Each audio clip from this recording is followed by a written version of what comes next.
Hi everyone, welcome all on your PDF platform or good evening sir. welcome all in this new module that we have micro module और सभी को good evening और सभी को सत श्री अकाल।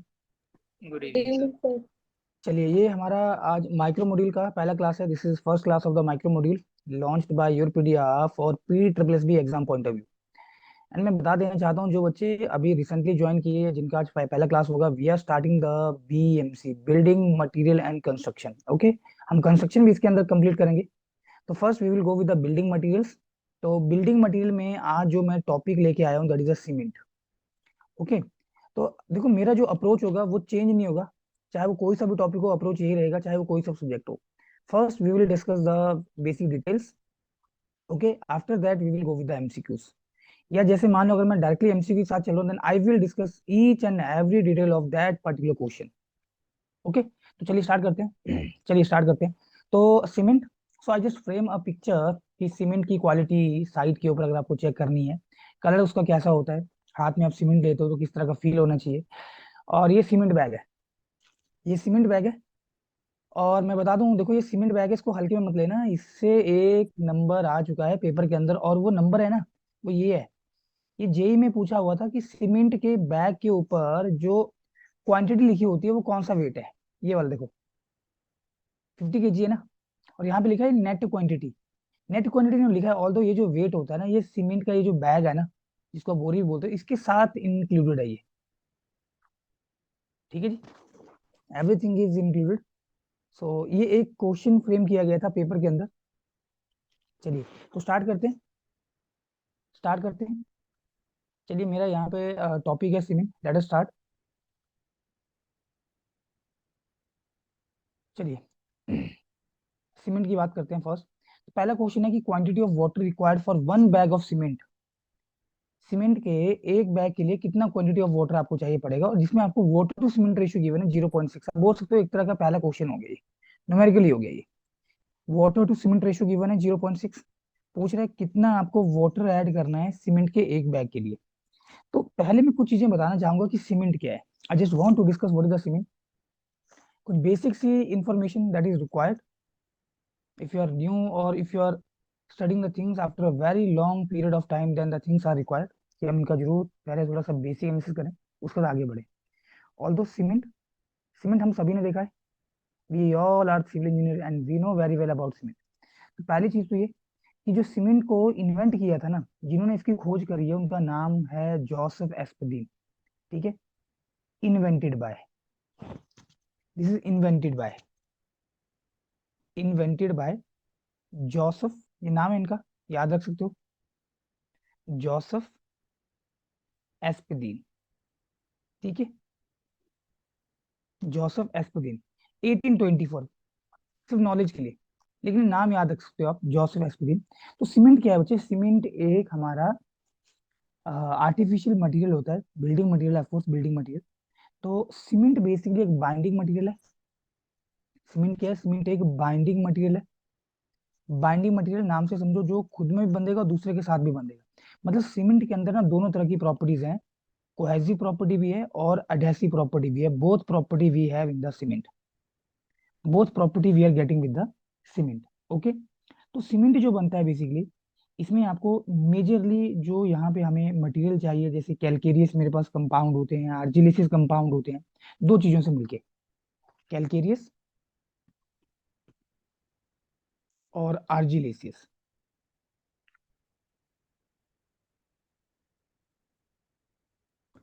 तो कैलकेरियस के अंदर अगर मैं बात करूं तो क्या होगा, calcareous, C for calcareous, C for calcium, मतलब कैल्शियम टाइप के कंपाउंड्स की बात कर रहा होगा कुछ, कैल्शियम।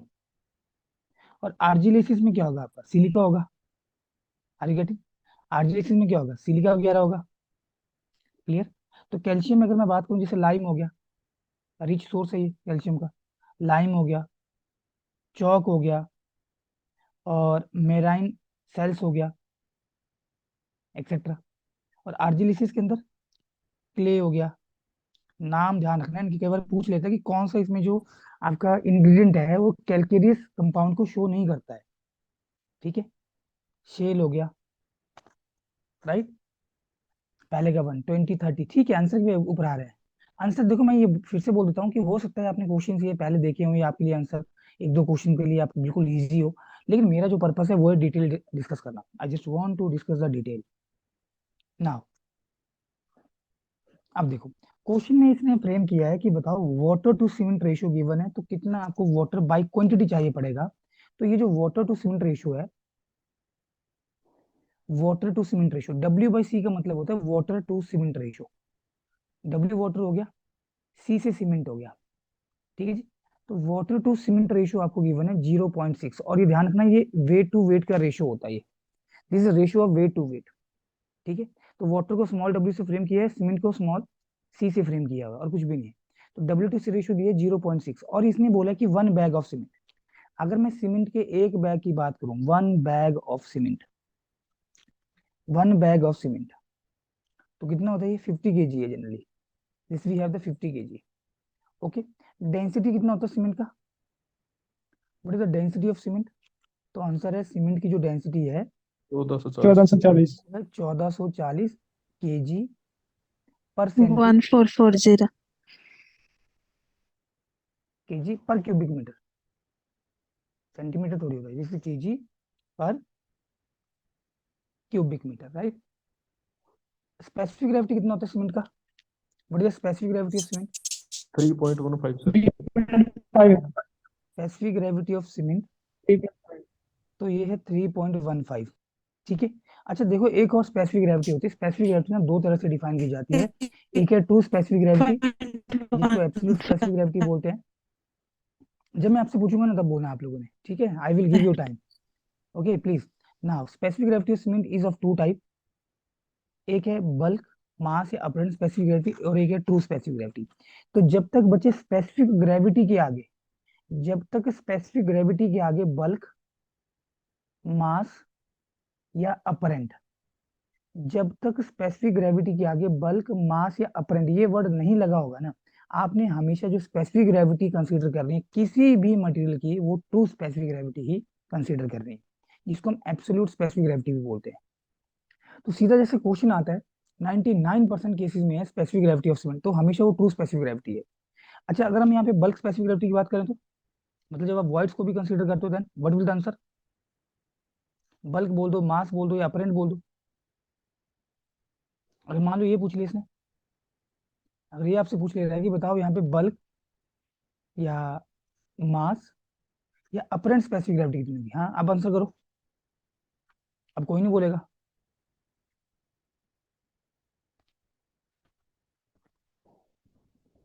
अब कोई नहीं बोलेगा।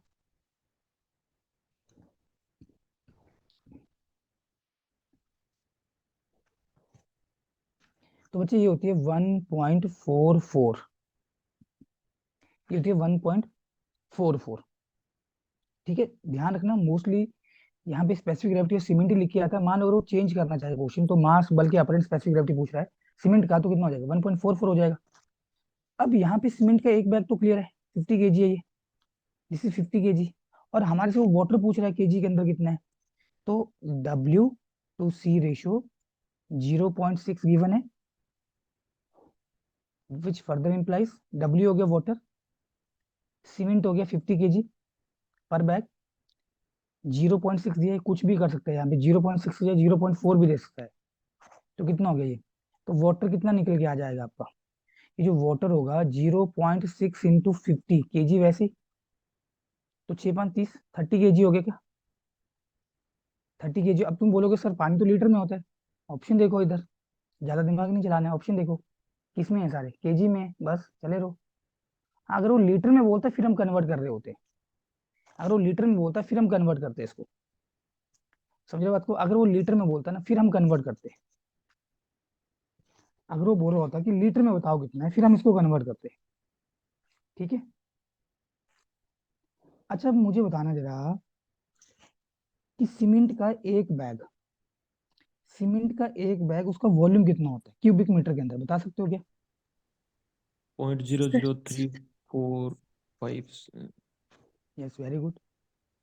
वॉल्यूम ऑफ, ये स्टैंडर्ड क्वेश्चन है आपके जेई के अंदर, volume of 1 bag of cement, volume of one bag of cement, standard question है ये, 35 लीटर, ठीक है। Volume of one bag of cement, ठीक है जी। तो अगर मैं क्यूबिक मीटर में फ्रेम करूं तो ये आ रहा है आंसर 0.0347 क्यूबिक मीटर के अंदर। कैसे आया ये बता रहा हूँ पहले, कैसे आया ये बता रहा हूँ। अब देखो, ये तो हमें पता है कि जो सीमेंट की डेंसिटी होती है ना, डेंसिटी ऑफ सीमेंट, ये होता है यहाँ पे 1440 किलोग्राम पर क्यूबिक मीटर। केजी पर क्यूबिक मीटर ये डेंसिटी का यूनिट होता है, डेंसिटी का सिंबल है रो। इसको आप मास डेंसिटी के नाम से भी जानते हो।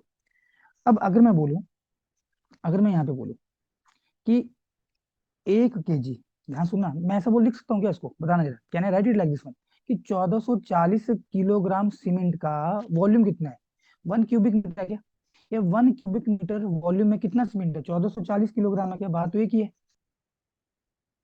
Are you getting? मतलब तो एक ही है ना कि 1440 केजी पर cubic metre. 1 cubic metre volume में कितना सीमेंट है, 1440 किलोग्राम। सही बात को, तो 1 केजी में, 1 केजी के अंदर कितना वॉल्यूम होगा, क्योंकि क्यूबिक मीटर तो वॉल्यूम का यूनिट है, 1/1440 हो गया क्या क्यूबिक मीटर के अंदर। तो 1 केजी निकल के आया है बस। तो सीमेंट का एक बैग होता है 50 केजी का, है कि नहीं। 50 KG is what, one bag of cement. तो अगर आपने 1 की प्लेस पे 50 लिख दिया, मतलब लेफ्ट हैंड साइड में 50 से गुना किए, तो राइट हैंड साइड में भी तो करोगे। तो 50 डिवाइडेड बाय 1440। तो बच्चे इसको अगर आप सॉल्व करोगे ना, और क्यूबिक मीटर में गौर करना है, इसको अगर आप सॉल्व करोगे तो आपको यही वैल्यू मिलती है, 0.0347 क्यूबिक मीटर, ये मिल गया जो ऊपर लिखा। अब 1 क्यूबिक मीटर में ना 1000 लीटर होता है। मैंने आपको एफए में बताया था, जो घर के ऊपर टंकी होती है पानी की, 1000 लीटर कैपेसिटी वाली, litre is the unit of the volume, और cubic metre is also unit of the volume. तो बच्चे जब मैं इसको लीटर में कन्वर्ट करूंगा, इसको 1000 से गुना कर दूं, 1000 से गुना करने का मतलब क्या है, एग्जैक्ट वैल्यू आ रहा है 34.7 लीटर। अगर ये ऑप्शन में नहीं है तो 35 लीटर के साथ चल सकते हो। मतलब सीमेंट का जो एक बैग है ना, खाली बैग, उसका वॉल्यूम कितना है, वो है 35 लीटर। ठीक है जी, उसका वॉल्यूम कितना है, 35 लीटर है। That's it. ठीक है। तो ये कुछ एडिशनल सारा डाटा हमने डिस्कस कर लिया, और इसका आंसर आ चुका है सी, सभी ने आंसर किया है, बिल्कुल बेसिक सा क्वेश्चन था। ठीक है जी, क्वांटिटी ऑफ वाटर कितना चाहिए पड़ता है हमें यहाँ पे सीमेंट के लिए, एक बैग ऑफ सीमेंट के लिए। तो water to cement ratio given था, हमने निकाल दिया। पानी हम क्यों ऐड करते हैं हम देखेंगे, जैसे जैसे हम क्वेश्चन में आगे बढ़ेंगे, we will discuss each and everything of the question, every aspect से हम क्वेश्चन को डिस्कस करने वाले हैं। ठीक है। तो अभी इस क्वेश्चन के जितने भी एस्पेक्ट थे वो हम डिस्कस कर चुके हैं, और तो इसमें कुछ बचा नहीं है। ठीक है, चलिए बढ़ते हैं आगे। क्वेश्चन नंबर सेकंड पे आओ। इसमें ये मल्टी क्वेश्चन है, ये क्वेश्चन नंबर 2 से बहुत सारे क्वेश्चन बन रहे हैं, मैं ये बोल सकता हूँ। ठीक है। और इस तरह के क्वेश्चन मेनली जो फ्रेम किए जाते हैं वो असिस्टेंट इंजीनियर के पेपर के अंदर फ्रेम किए जाते हैं, मैं आपको बता देता हूँ मेनली प्रोबेबिलिटी। तो जो बच्चे जेई वाले हैं ना, मैं ये बोल सकता हूँ इस क्वेश्चन से ना आपको 4 से लेके 5 क्वेश्चन बन रहे हैं, आराम से बन रहे हैं, 4 to 5 क्वेश्चन। ठीक है। चलिए अब देखो जरा, क्वेश्चन बोल रहा है कि लीस्ट वन में आपको यहाँ पे प्रॉपर्टीज गिवन है, और लीस्ट टू में उन प्रॉपर्टीज को या उन चीज को डिटरमाइन करने के लिए यहाँ पे apparatus या टेस्ट का नाम गिवन है। ठीक है। हमें यहाँ पे करेक्ट मैच करना है, बताओ उसका करेक्ट मैच क्या है। ठीक है। अब पहली चीज तो ये बात कर रहा है कि फाइनेस ऑफ सीमेंट की। ठीक है जी। पहली चीज जो पूछ रहा है वो है फाइनेस ऑफ सीमेंट, कि सीमेंट की फाइनेस आप किससे निकालोगे। ठीक है। तो मेरे ख्याल से कुछ चीजें डिस्कस कर लेते हैं। अगर मैं फाइनेस ऑफ सीमेंट की बात करता हूँ, I will, okay, so let me go to the next page, already we have a new page है। क्वेश्चन नंबर 2 के ऊपर बढ़ने से पहले I just want to discuss the few things. थोड़ा सा स्लो है।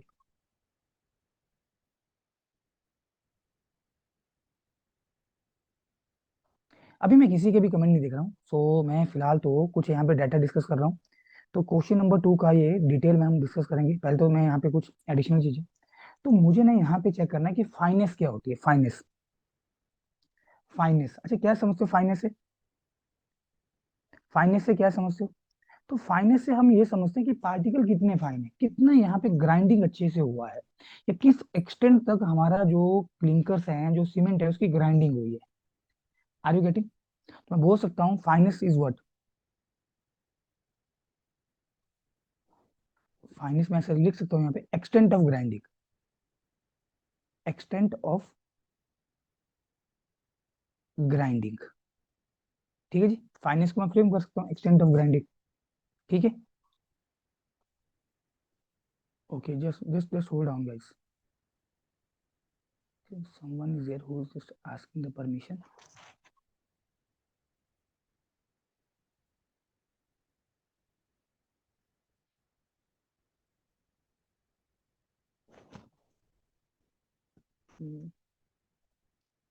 अलाउ तो ऑलरेडी करके रखा है।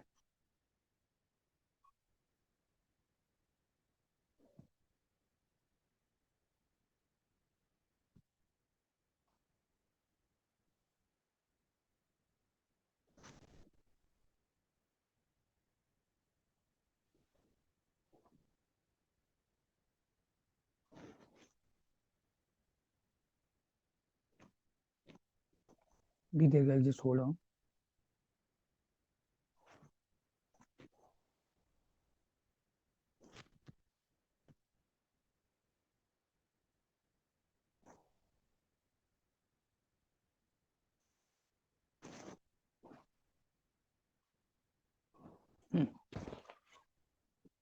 ठीक है, चलिए, देखो फाइनेंस ऑफ सीमेंट की हम बात कर रहे हैं, ये talking about the finance of cement. अच्छा मुझे एक चीज बताओ, अगर मैं फाइनेंस ऑफ सीमेंट की बात करूं, if I am talking about the finance of cement, तो जितना फाइन सीमेंट होगा उससे हमें बेनिफिट होगा कि लॉस होगा? क्या लगता है आप लोगों को? तो फाइनेंस ऑफ सीमेंट, बेनिफिट। जो फाइनेंस होगी ना वो किन किन चीजों को कंट्रोल करती है? सीधे क्वेश्चन है, डायरेक्ट क्वेश्चन है। फाइनेंस कंट्रोल्स, देखना जरा, अब मुझे बताना है कोई ये चीजें बढ़ेंगी या घटेंगी। अगर मैं बात करता हूँ कि rate of gain of strength, rate of, ये अभी रिसेंटली क्वेश्चन आया था जेके एसएसबी के अंदर, rate of gain of strength, बढ़ेगी। बढ़ेगी। Rate of gain of strength बढ़ेगा घटेगा? इंक्रीजेस। बढ़ेगी। और वही। फाइनल स्ट्रेंथ के ऊपर क्या फर्क पड़ेगा? अगर ग्राइंडिंग ज्यादा होगी, फाइनल ज्यादा होगी, तो फाइनल जो यहाँ पे स्ट्रेंथ होगी सीमेंट की, वो बढ़ेगी या घटेगी? फिर फाइनल सेम रहेगी। फाइनल स्ट्रेंथ सेम रहेगी, बिल्कुल सही जवाब है। ये नवदीप का जवाब बिल्कुल सही है, फाइनल जो स्ट्रेंथ है ना वो सेम रहेगी, लेकिन जो इनिशियल स्ट्रेंथ में जो आपका गेन होगा, या जो rate of gain of development of strength होगा ना, वो बढ़ जाएगा। बिल्कुल सही जवाब। अच्छा मुझे बताना कि रेट ऑफ सेटिंग क्या समझते हो उससे? रेट ऑफ सेटिंग, ये यहाँ पे इंक्रीज होगी या डिक्रीज होगी? रेट ऑफ सेटिंग इंक्रीज होएगी। ये भी बढ़ जाएगा, यस वेरी गुड, क्योंकि फाइनल ज्यादा होगी तो आपको जो सीमेंट होगा, जैसे हम वाटर ऐड करोगे तो एकदम से वो सेट भी हो जाएगा। ठीक है, तो ये भी बढ़ रहा है, वेरी गुड। किसी भी पॉइंट में अगर आपको कोई डाउट लगेगा तो वी कैन डिस्कस हियर। ठीक है। अच्छा अगर मैं बात करूं यहाँ पे, जो हीट का रिलीज होगा, या rate of evolution of heat, मतलब हीट बाहर निकलना, हाँ जी, क्या लगता है, कम हीट निकलेगी, ज्यादा हीट निकलेगी? सर बढ़ेगा। हीट भी बढ़ेगी। Are you getting? इंक्रीज होएगी। हाँ ठीक है। नेक्स्ट मुझे बताना कि जो रेट ऑफ, या जो एग्रीगेट और एल्कली का रिएक्शन होगा, ये क्या लगता है, ये रिएक्शन बढ़ेगा या घटेगा? तो इस तरह से कुछ हम फ्रेम कर सकते हैं, रेट ऑफ बढ़ेगा सर। इंक्रीज एग्रीगेट, होएगी। तो rate of aggregate alkali reaction बढ़ने से हमें फायदा हो रहा है नुकसान हो रहा है, बताना जरा। इंक्रीज होएगी। दैट इज फाइन, इंक्रीज होगा। मेरा मेरा क्वेश्चन ये है कि rate of aggregate alkali reaction के बढ़ने से फायदा होगा या नुकसान होगा, बेनिफिट होगा या लॉस होगा? Question is that. नुकसान होगा। नुकसान होगा, लॉस होगा। Are you getting? लॉस होगा, मैं वेरी गुड। क्योंकि देखो हमारे पास क्या है, हम चाहते नहीं है कि जो एल्कली का रिएक्शन है एग्रीगेट के साथ हो, क्योंकि एक तरह से रेजिस्टेंस कम हो जाएगा, एक तरह से रेजिस्टेंस कम हो जाएगा हमारा जो यहाँ पे जो मोटर है अगेंस्ट द एल्कलीज। ठीक है जी, तो ये कुछ बेसिक से पॉइंट है। अब मैं बात करता हूँ यहाँ पे कि जो फाइनेंस ऑफ सीमेंट है, इसको आप किसी भी मेथड से टेस्ट कर सकते हो, we have the so many test methods, किसी भी मेथड से आप इसको टेस्ट कर सकते हो। तो पहला मेरे पास है sieve test, one by one आपने सुनते जाना ध्यान से। पहला जो मेरे पास यहाँ पे मेथड है वो है सीव टेस्ट, ऑल्दो हम यूज नहीं करते हैं आज की डेट में, but we have the sieve test also, question आता है पेपर के अंदर, then we have to study this one. ठीक है, अब ये मत बोलना सर हम क्यों डिस्कस कर रहे हैं, फिर पेपर में नहीं आते तो क्यों डिस्कस कर रहे हैं, अरे वो डालता है एग्जामिनर, वो थोड़ी मना करते हैं, वो तो डाल रहे हैं। तो पहला जो तरीका है वो है मेरे पास यहाँ पे, संदीप चौधरी जी अपना वीडियो ऑफ कर लें प्लीज। पहला जो तरीका है वो है सीव टेस्ट, क्योंकि थोड़ा यहाँ पे स्पेस ना कम हो जाता है। Okay, one first that we have is the sieve test. Sieve test, कुछ बेसिक सी चीजें डिस्कस करेंगे और आगे बढ़ेंगे, बहुत ज्यादा डेप्थ में नहीं जाने वाले। इसको पहली चीज तो ये हम प्रीफर नहीं करते हैं आज की डेट में, not preferred now days, not preferred now days, आज की डेट में इसको प्रीफर नहीं करेंगे। आप ये भी बोल सकते हो कि रेयरली यूज्ड, आप ये भी बोल सकते हो कि रेयरली यूज्ड, आप ये भी बोल सकते हो कि रेयरली यूज्ड। ठीक है जी। नेक्स्ट, अच्छा अगर मुझे ये सीव टेस्ट करना है, मेरे पास सीव्स होती हैं, आई हैव सीव्स। ठीक है जी, मेरे पास सीव्स होती हैं, सीव देखी होगी आप लोगों ने, छन्नी है जिनको हम बोलते हैं अपनी भाषा में, स्थानीय भाषा में। ठीक है, तो सीव का कोड क्या होता है, कोई बता सकता है सीव का कोड क्या होता है? सीव का कोड होता है आई 90 एस, माइक्रो। सीव का कोड पूछ रहा हूँ, सीव नहीं पूछ रहा हूँ। सीव का कोड, जिस कोड के अकॉर्डिंग सीव को डेजिग्नेट 9। किया जाता है वो कोड, 9 तो कोई कोड तीन होता सौ ही नहीं है। तिरासी 383। 383 कौन सा कोड है? वर्ट का IS 383 90 माइक्रोन सिल्वर साइज। चलिए कोई बात नहीं। ओके, आगे से ध्यान रखना। पानी डाल ये जैसे मैंने चालू की पानी वो करने के लिए बाल्टी भर के। व्हाट आई एम सेइंग, बच्चे जो सीव का कोड है वो IS 460, IS 460। मुझे ही यहाँ से आप लोगों को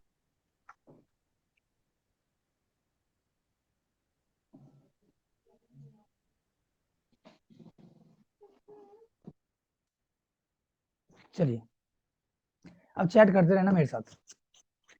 IS 460 कोड है इसका। ठीक है जी, क्योंकि मानते तो हो नहीं आप तो। अब मुझे एक चीज बताओ, जो हम सीव टेस्ट करते हैं जिसमें हम कुछ सीमेंट लेंगे, कितना सीमेंट लेते हैं? ये सीमेंट ले लिया हमने, कितना सीमेंट लेंगे? 100 ग्राम, 100 ग्राम सीमेंट लिया जाएगा, 100 ग्राम सीमेंट लिया जाएगा, इसको सीव किया जाएगा सीव के ऊपर। ठीक है जी, ये सीव है, सीव कुछ नहीं छननी होती है बेसिकली, इसमें ओपनिंग होगी। जैसे आप यहाँ पे फ्लोरिंग के लिए, आटा छानने के लिए सीव लेते हो ना, छननी जो होती है बिल्कुल सेम है, लेकिन यहाँ पे हमारे पास इंजीनियरिंग पर्पस के लिए सीव यूज की जाएगी। ठीक है जी। और एक्चुअली क्या होता है ना, जब हम पहले ये सीव मेथड से फाइनेंस को कैलकुलेट कर रहे होते हैं तो बहुत ज्यादा इसकी ड्रॉबैक्स थी। तो कुछ पार्टिकल यहाँ पे आपका क्या हो जाएगा, बाहर उड़ जाएगा, क्योंकि इसका पार्टिकल साइज बहुत छोटा होता है। ठीक है जी, ये सीव है, दिस इज अ सीव।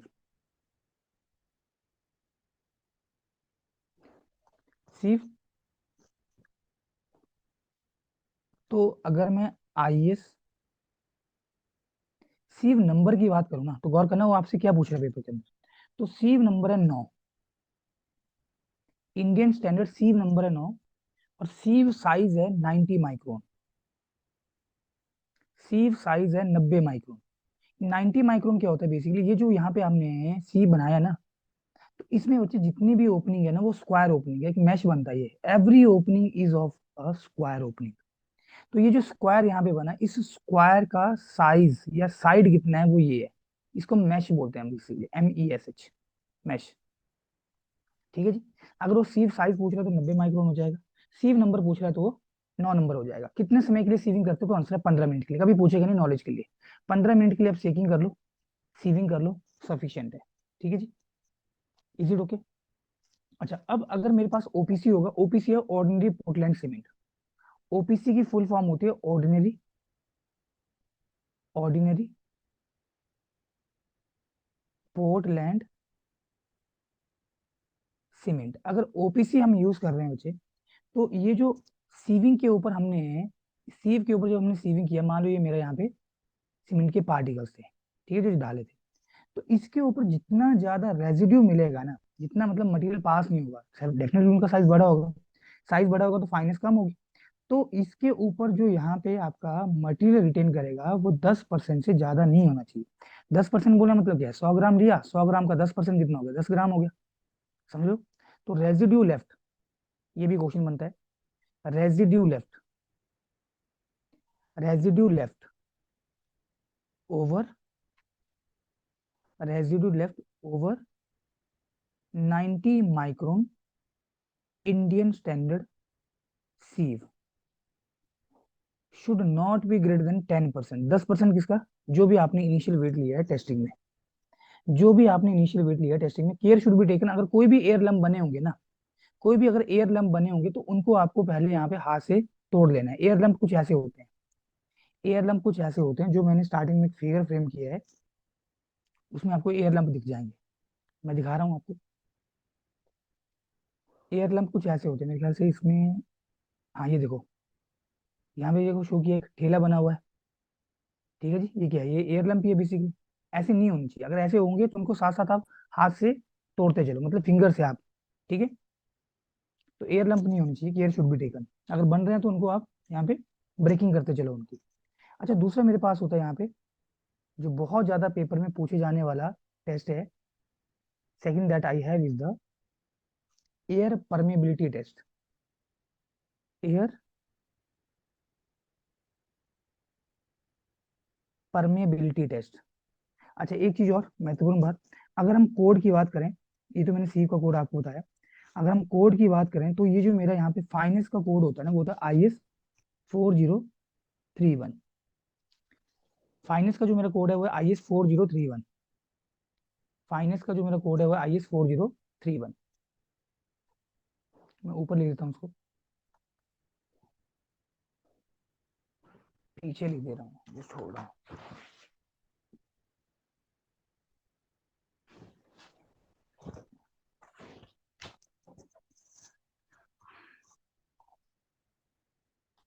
मैं यहाँ पे फ्रेम कर दे रहा हूँ। जो फाइनेंस का कोड है वो है IS 4031। इसके आपको डिफरेंट डिफरेंट पार्ट मिलेंगे। You will find the different part of this code. ठीक है जी, अलग अलग आपको उसके पार्ट मिलेंगे। जो एयर परमेबिलिटी टेस्ट है, इस कोड के अंदर ही, IS 4031 के अंदर ही बच्चे ये बोल रहा है कि इसकी जो एक्सेसरीज है ना, वो कंफर्म करेगी IS 5536 को।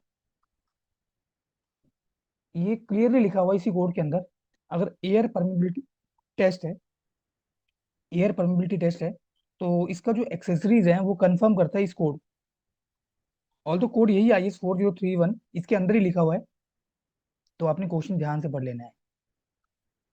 ठीक है जी, जो एयर परमेबिलिटी टेस्ट की एक्सेसरीज हैं वो इस कोड को कंफर्म करती हैं। ओके, अब इसमें क्या होता है ना, इसमें हमारे पास एक हम ऐसे सीमेंट का बेड बनाएंगे।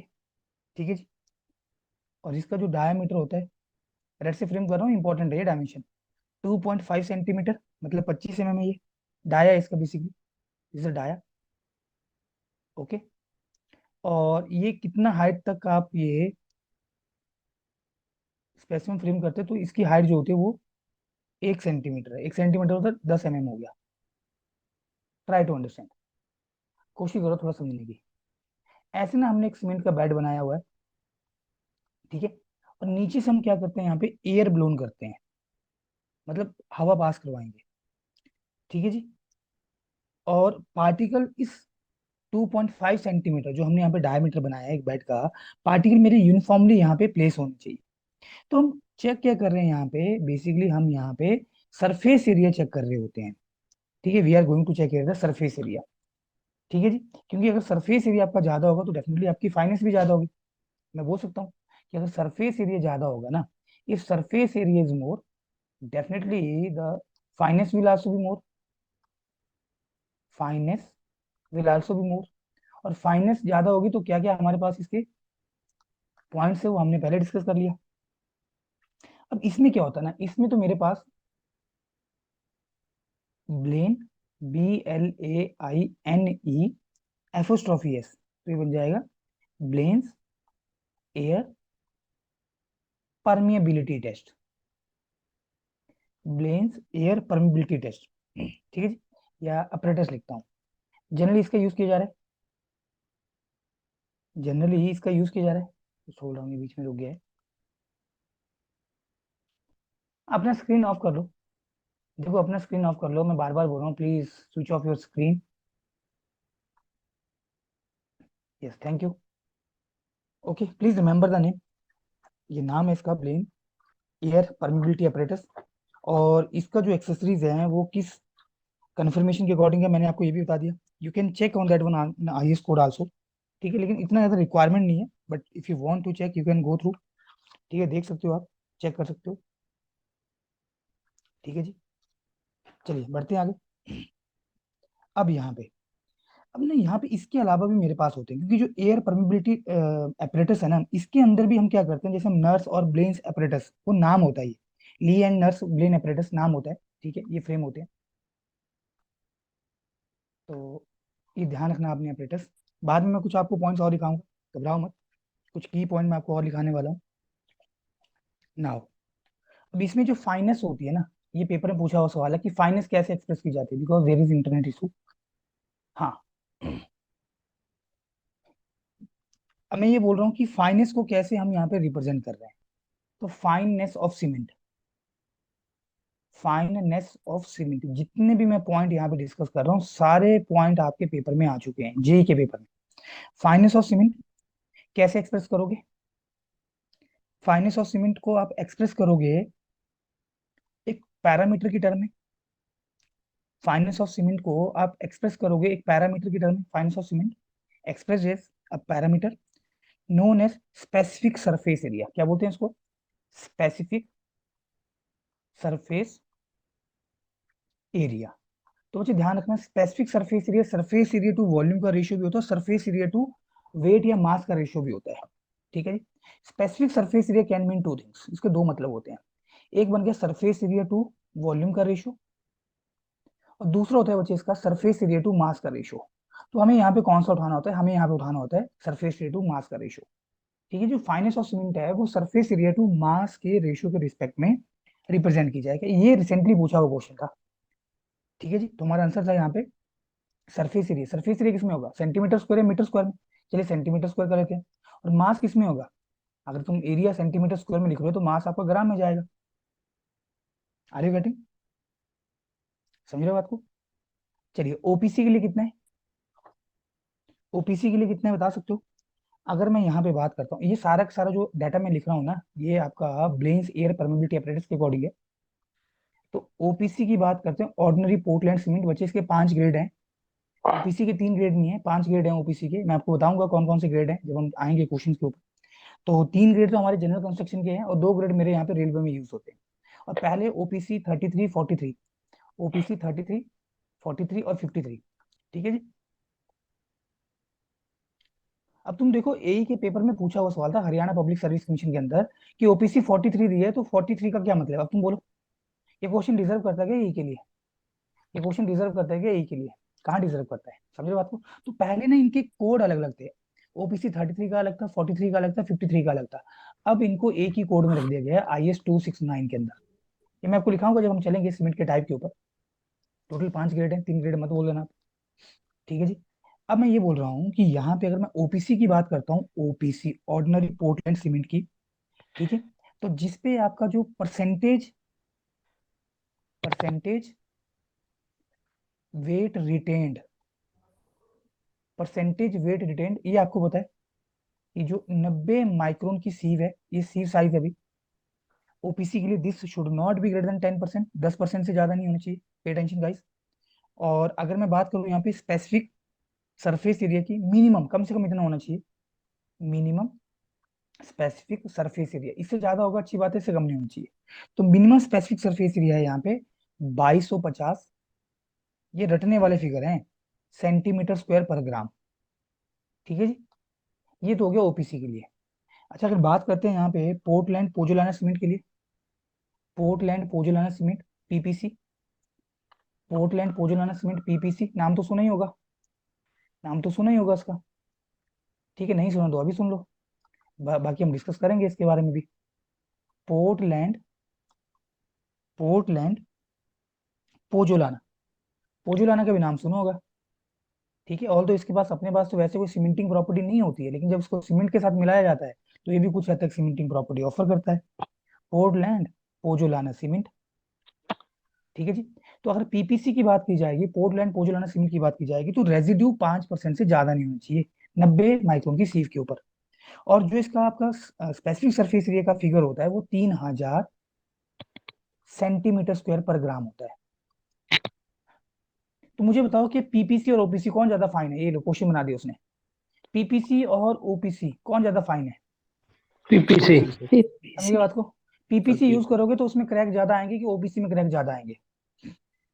सिंपल सी बात है, पीपीसी जिसकी में आएंगे। फाइनेंस ज्यादा होगी उसकी क्रैक ज्यादा होंगे। Yes, बिल्कुल सही है, पीपीसी में क्रैक ज्यादा आएंगे। इन्हीं क्वेश्चन में तो उलझा देता है एग्जामिनर।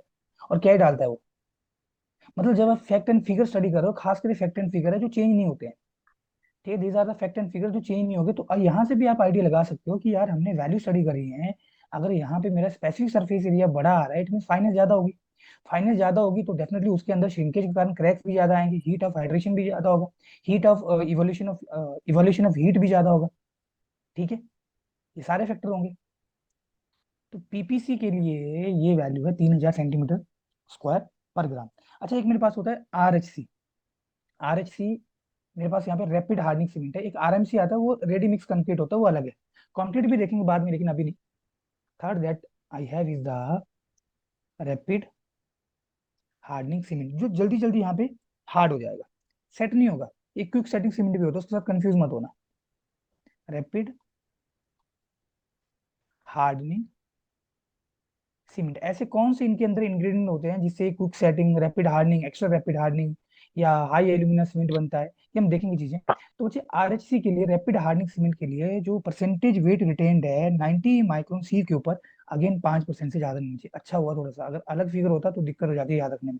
तो पीपीसी आरएचसी का जो परसेंटेज रेजिड्यू है 90 माइक्रोन सी के ऊपर सेम है।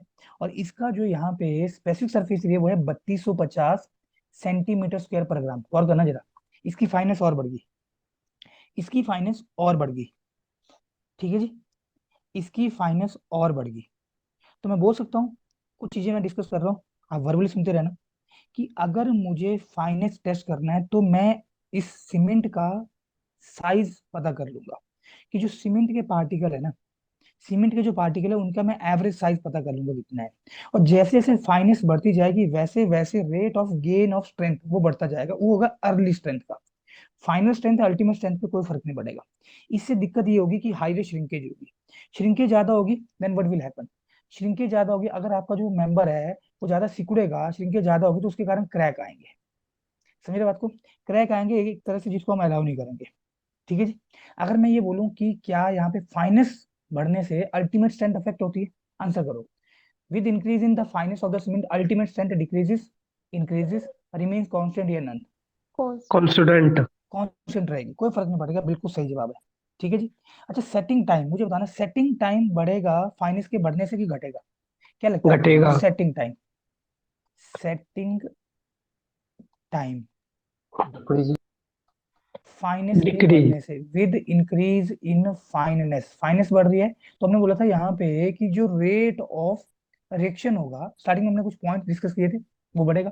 तो बच्चे सेटिंग टाइम क्या हो गया? सेटिंग टाइम कम हो जाएगा, सेटिंग टाइम कम हो जाएगा, सेटिंग प्रोसेस बढ़ जाएगी, वो एक्सेलरेट हो जाएगी, तो जल्दी सेट हो जाएगा ये भी आप बोल सकते हो। सेटिंग टाइम घटने का मतलब क्या है? जल्दी सेट हो जाएगा ये। पहले अगर मान लो इनिशियल सेटिंग टाइम था 30 मिनट, तो अब उसका setting time, initial setting time 30 minute नहीं होगा, उससे कम हो जाएगा, ये बोलने का मतलब है। ठीक है जी। नाउ अब यहाँ पे जो फाइनेंस है ना, ये मैं कुछ अलग से पॉइंट फ्रेम कर रहा हूँ इसी की, फिर देख चलते हैं क्वेश्चन के ऊपर। ये तो फाइनेंस वाला हमने डाटा डिस्कस कर लिया। अगर मैं यहाँ पे फाइनेंस की बात करूँ, देन थोड़ा वेट करें, ये डॉक्यूमेंट सेव हो रहा है। तो मेरे पास ना फर्दर यहाँ पे तीन मेथड होते हैं, जनरली आप तीन मेथड में से किसी के साथ भी चल सकते हो। Three method that we have, you can proceed with anyone, you can proceed with anyone finance के लिए। तो ये ध्यान रखना, ये ऑलरेडी पेपर में आ चुका क्वेश्चन। क्वेश्चन क्या था that I will tell you, just wait. Finance, finance of cement, क्योंकि सीमेंट आपका एक मेजर टॉपिक है बिल्डिंग मटेरियल के अंदर। सीमेंट हो गया, ब्रिक हो गया आपके पास, ठीक है, और स्टोन हो गया, एडमिक्सचर हो गए, पेंट हो गया। ठीक है जी। तो सिलेबस हम देख के चल रहे हैं, तो पहला सीमेंट है, सीमेंट के साथ हम स्टार्ट किए हैं। तो बच्चे यहाँ पे जो मेथड है ना जिससे आप सीमेंट की फाइनेंस को चेक कर सकते हो, एक तो हमने बात कर ही ली है, सीव होगी, तो सीव मेथड हो गया, इसमें भी मैंने डाटा देख लिया। दूसरा नाम ध्यान रखना, दूसरा मेरे पास है यहाँ पे वेंगर टर्बिड मीटर। ठीक है जी। तो इसको ना हम बेसिकली टर्बिडी मीटर के नाम से भी जानते हैं, टर्बिडी मीटर, जिसको यूज किया जाता है स्पेसिफिक सरफेस एरिया की मेजरमेंट के लिए। ये पूछा हुआ था, ये पूछा हुआ था पेपर के अंदर। तो नाम है यहाँ पे वेंगर, वेंगर का स्पेलिंग है WANGER। WAG वैगनर है ये, this is not Wagner, Wagner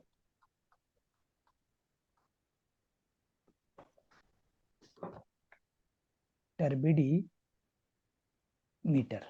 ठीक है जी, ये हो गया। और तीसरा तो हमने अभी देखा ही अभी, that was the air permeability.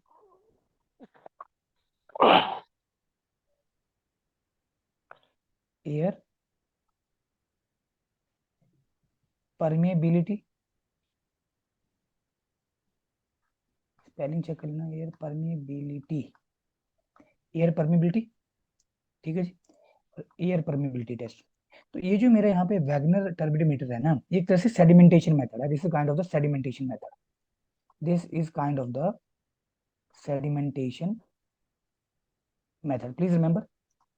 And this air permeability test that I told you earlier, तो यहाँ पे मेरे पास जो ग्लेने परमेबिलिटी होता है, एक्चुअली यहाँ पे ये नाम के ऊपर पड़ा है, ये लिए एंड नर्स परमेबिलिटी ग्रेटस, नाम के ऊपर पड़ा हुआ है।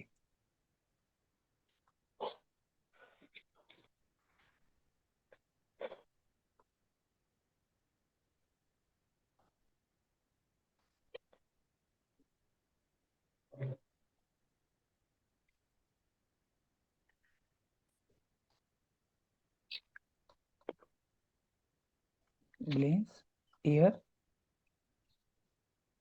Permeability apparatus, please remember the name, ये रिक्वायर्ड है, जो आपको पहले तो याद होनी चाहिए चीजें। ठीक है, चलिए बढ़े आगे। तो ये तो हो गया आपके पास यहाँ पे फाइनेंस के ऊपर जो फ्रेम किया गया था। तो फाइनेंस के ऊपर देख लेते हैं, फाइनेंस के ऊपर इन्होंने क्या कमेंट किया है। Let us see on the finance, finance of cement. हाँ जी, कोशिश करें अपने आप को म्यूट रखें, when you are going to ask any doubt then you can unmute yourself. बार बार बोल रहा हूँ क्योंकि बाद में मैं सेटिंग में ना यहाँ पे म्यूट कर दूंगा, आप अनम्यूट ही नहीं कर पाओगे, तो मुझे पता नहीं चलेगा कि आप कोई चीज पूछना चाहते हो।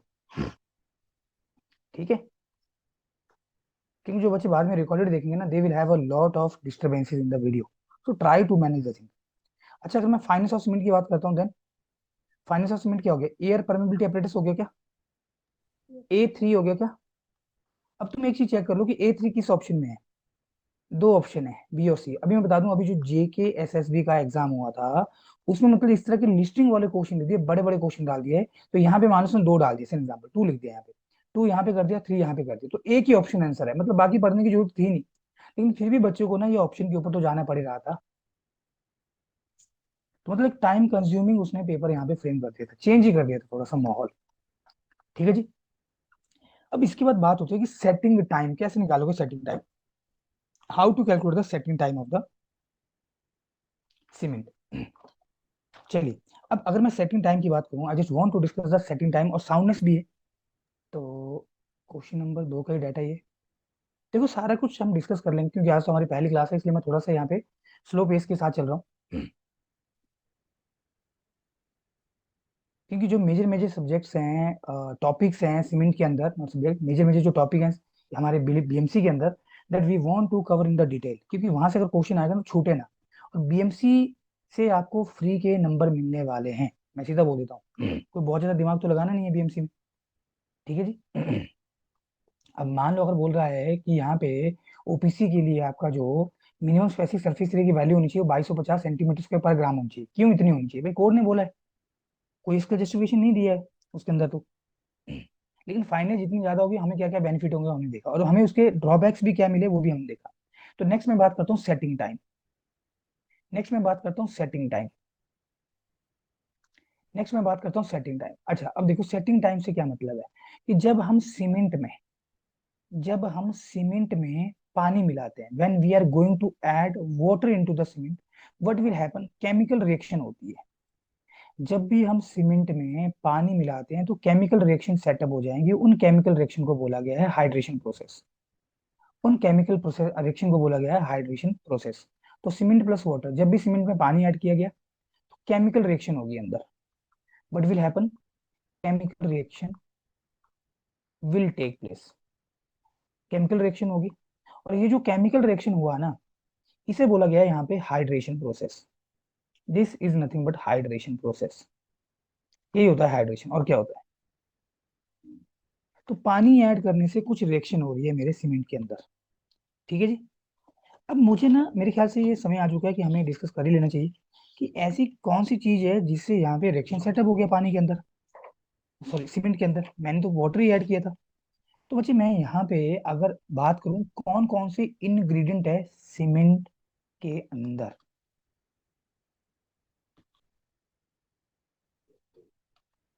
इंग्रेडिएंट्स इन सीमेंट, पता भी होगा आप लोगों को, लेकिन कोशिश करूंगा मैं आपको थोड़ा सा कहानी के थ्रू बताऊं जिससे आपको चीजें याद रहे। इंग्रेडिएंट्स इन द सीमेंट, तो lime, we all know very well, सबसे मेजर जो हमारे पास यहाँ पे इंग्रेडिएंट है, क्वांटिटी वाइज भी सबसे ज्यादा होता है। लाइम क्या होगा, calcium oxide. Lime is what, calcium oxide. कितना होता है ये, 62 से 67%, 62 से 67% होता है लाइम, राइट। उसके बाद होता है सिलिका, उसके बाद होता है सिलिका, उसके बाद होता है, अच्छा लाइम क्या करता है बता सकते हो, लाइम क्या करता है, लाइम स्ट्रेंथ देता है क्या। Yes yes lime sir. से स्ट्रेंथ और साउंडनेस दोनों ये चीजें मिलती हैं सीमेंट के अंदर, स्ट्रेंथ एंड साउंडनेस। साउंडनेस बच्चे जब भी वर्ड आ रहा है ना ब्रेन के ऊपर ट्रिगर ऐसा रखो कि वॉल्यूम के साथ लिंक्ड है ये। Soundness always deal with the volume changes in the cement. अगर सीमेंट आपका साउंड है तो उसमें वॉल्यूम चेंजेस ना के बराबर होगी, अगर सीमेंट आपका अनसाउंड है तो वॉल्यूम चेंजेस ज्यादा हो रहे हैं। और सीमेंट की अनसाउंडनेस चेक करने के लिए साउंडनेस वाला टेस्ट किया जाता है, समझ रहे हो। साउंडनेस टेस्ट का ये मतलब नहीं है कि सीमेंट में आपके जो लाइन प्रेजेंट है एक्सेस में, ये मैग्नीशियम के कारण भी साउंडनेस होता है, ठीक है, तब ये सीमेंट साउंड होता है। साउंड चीज होने का तो अच्छी बात है ना, हम अनसाउंडनेस के कारण हम थोड़ा सा परेशान है, तो हम वो चीज चेक करना चाहते हैं कि वो इंग्रेडिएंट्स, वो जो कंपाउंड यहाँ पे प्रेजेंट है, वो उसका वेटेज कितना है बाई परसेंट में। अगर वो एक्सेस में होगा तो डेफिनेटली हमें ड्रॉबैक्स देखने को मिलेंगे, ठीक है। यही लाइन बच्चे अगर एक्सेस में होगा, if line is in access, और मैं साथ साथ इसके साथ ही कुछ पॉइंट डिस्कस कर लेता हूँ, ये सारे आपके रिक्वायर्ड पॉइंट है। If if line is in access, तो मैं कुछ ऐसे लिख रहा हूँ, अगर लाइन एक्सेस में होगा देन व्हाट विल हैपन, तो ये सीमेंट को अनसाउंड कर देगा। मतलब जब आप पानी मिलाओगे ना, पानी मिलाओगे सीमेंट के अंदर, तो बच्चे इस सीमेंट का वॉल्यूम बहुत ज्यादा बढ़ेगा। पानी मिलाने को हम बोलते हैं गेजिंग करना, एक इसको नाम गिवन है टेक्निकली, गेजिंग करना। तो if lime is in excess then what will happen, cement becomes unsound, cement becomes unsound. हम चाहते नहीं ये चीज हो, ठीक है जी, हम चाहते नहीं ये चीज हो। और ये तो क्या एक्सेस में, अगर कम कम होगा तो, देखो किसी भी चीज की जो अधिकता होती है वो खराब है, अगर कोई चीज आपकी कम होगी डेफिशिएंट होगी तब भी खराब है। इफ लाइन इज डेफिशिएंट, फिर क्या होगा, अगर लाइन आपका कम है ना, तो ये क्या करते हैं, स्ट्रेंथ को कम कर देगा, क्योंकि स्ट्रेंथ और साउंड दोनों लिंक्ड है।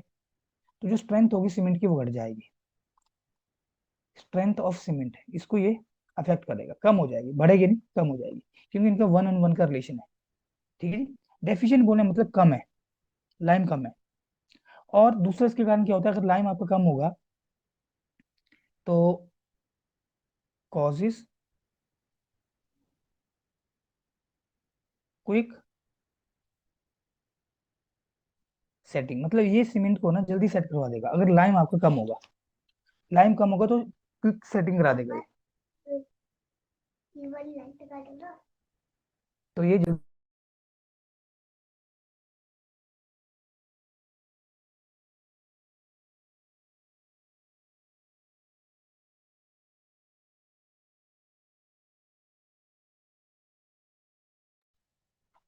guys, I just need at least 1 minute, just hold on, just hold on.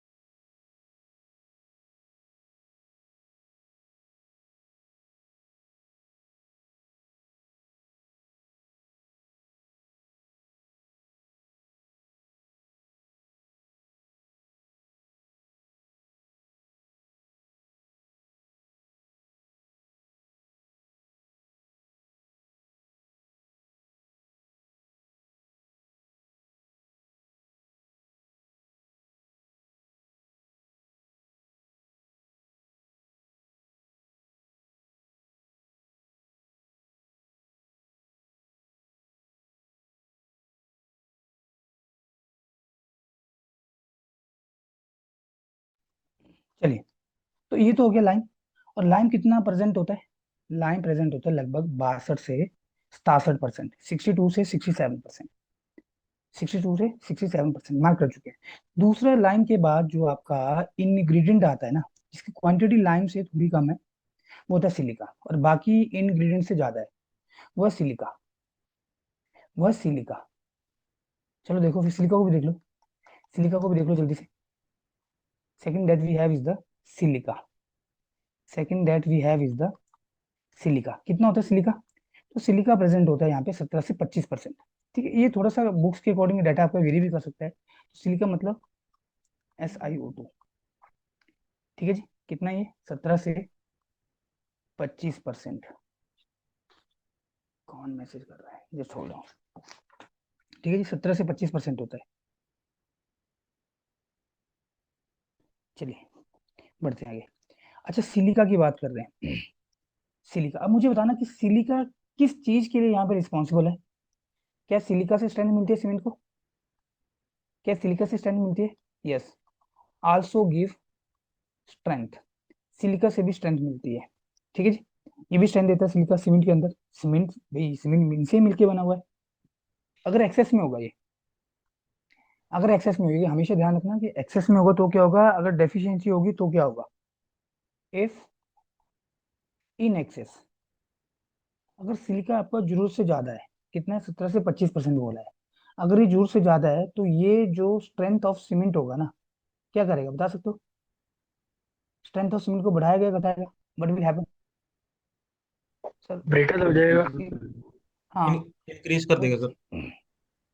OFC, OFC तो कोई सब्जेक्ट ही नहीं है हमारा सिमरत। मुझे तो याद भी नहीं है मैंने OFC पढ़ाया कोई। OCF होगा, OCF कंप्लीट हो गया है। तो अगर हमारा जो सिलिका है ये एक्सेस में होगा तो इससे स्ट्रेंथ बढ़ जाती है। ये जो स्ट्रेंथ होगा, स्ट्रेंथ को इंक्रीज कर देगा, ये स्ट्रेंथ बढ़ा देगा। और इसके कॉन्ट्रेरी, मतलब अगर हम दूसरे एस्पेक्ट से देखें, तो जो सेटिंग टाइम होगा, बताना सेटिंग टाइम को बढ़ाएगा या घटाएगा? सेटिंग टाइम, बता देगा सर। सर सेटिंग घटा देगा, स्लो टाइम कर को, देगा। सेटिंग टाइम को ये बढ़ा देगा, घटा नहीं देगा। सेटिंग टाइम इंक्रीजेस, मतलब ये प्रोलॉन्ग कर देगा, सेटिंग प्रोसेस को डिले कर देगा, ये मतलब धीरे स्लो धीरे कर सेट हो देगा। रहा होगा। हाँ, स्लो कर देगा, आप ये बोल सकते हो, स्लो कर देगा। ठीक है जी, सिलिका। इसके बाद होता है एल्यूमिना। थर्ड आ गया यहाँ पे एल्यूमिना, तीसरा आ गया एल्यूमिना। एल्यूमिना, भाई इनके फॉर्मूले भी आप ध्यान देना, Al2O3। ठीक है जी, कई बार तो लिख के देता है। तो एल्यूमिना जो होता है यहाँ पे वो 3 से 8% है। 3 to 8%। एल्यूमिना जो है वो है 3 to 8%, 3 से 8%। ठीक है, अब मुझे बताओ एल्यूमिना का काम क्या होता है? हाँ जी सर जो बोलिए, डेप्रिसिएट होगा, वॉइस कट रही है सर बच्चे। सिलिका जो डेप्रिसिएट होगा, और quick setting time. Sir depreciation होगा,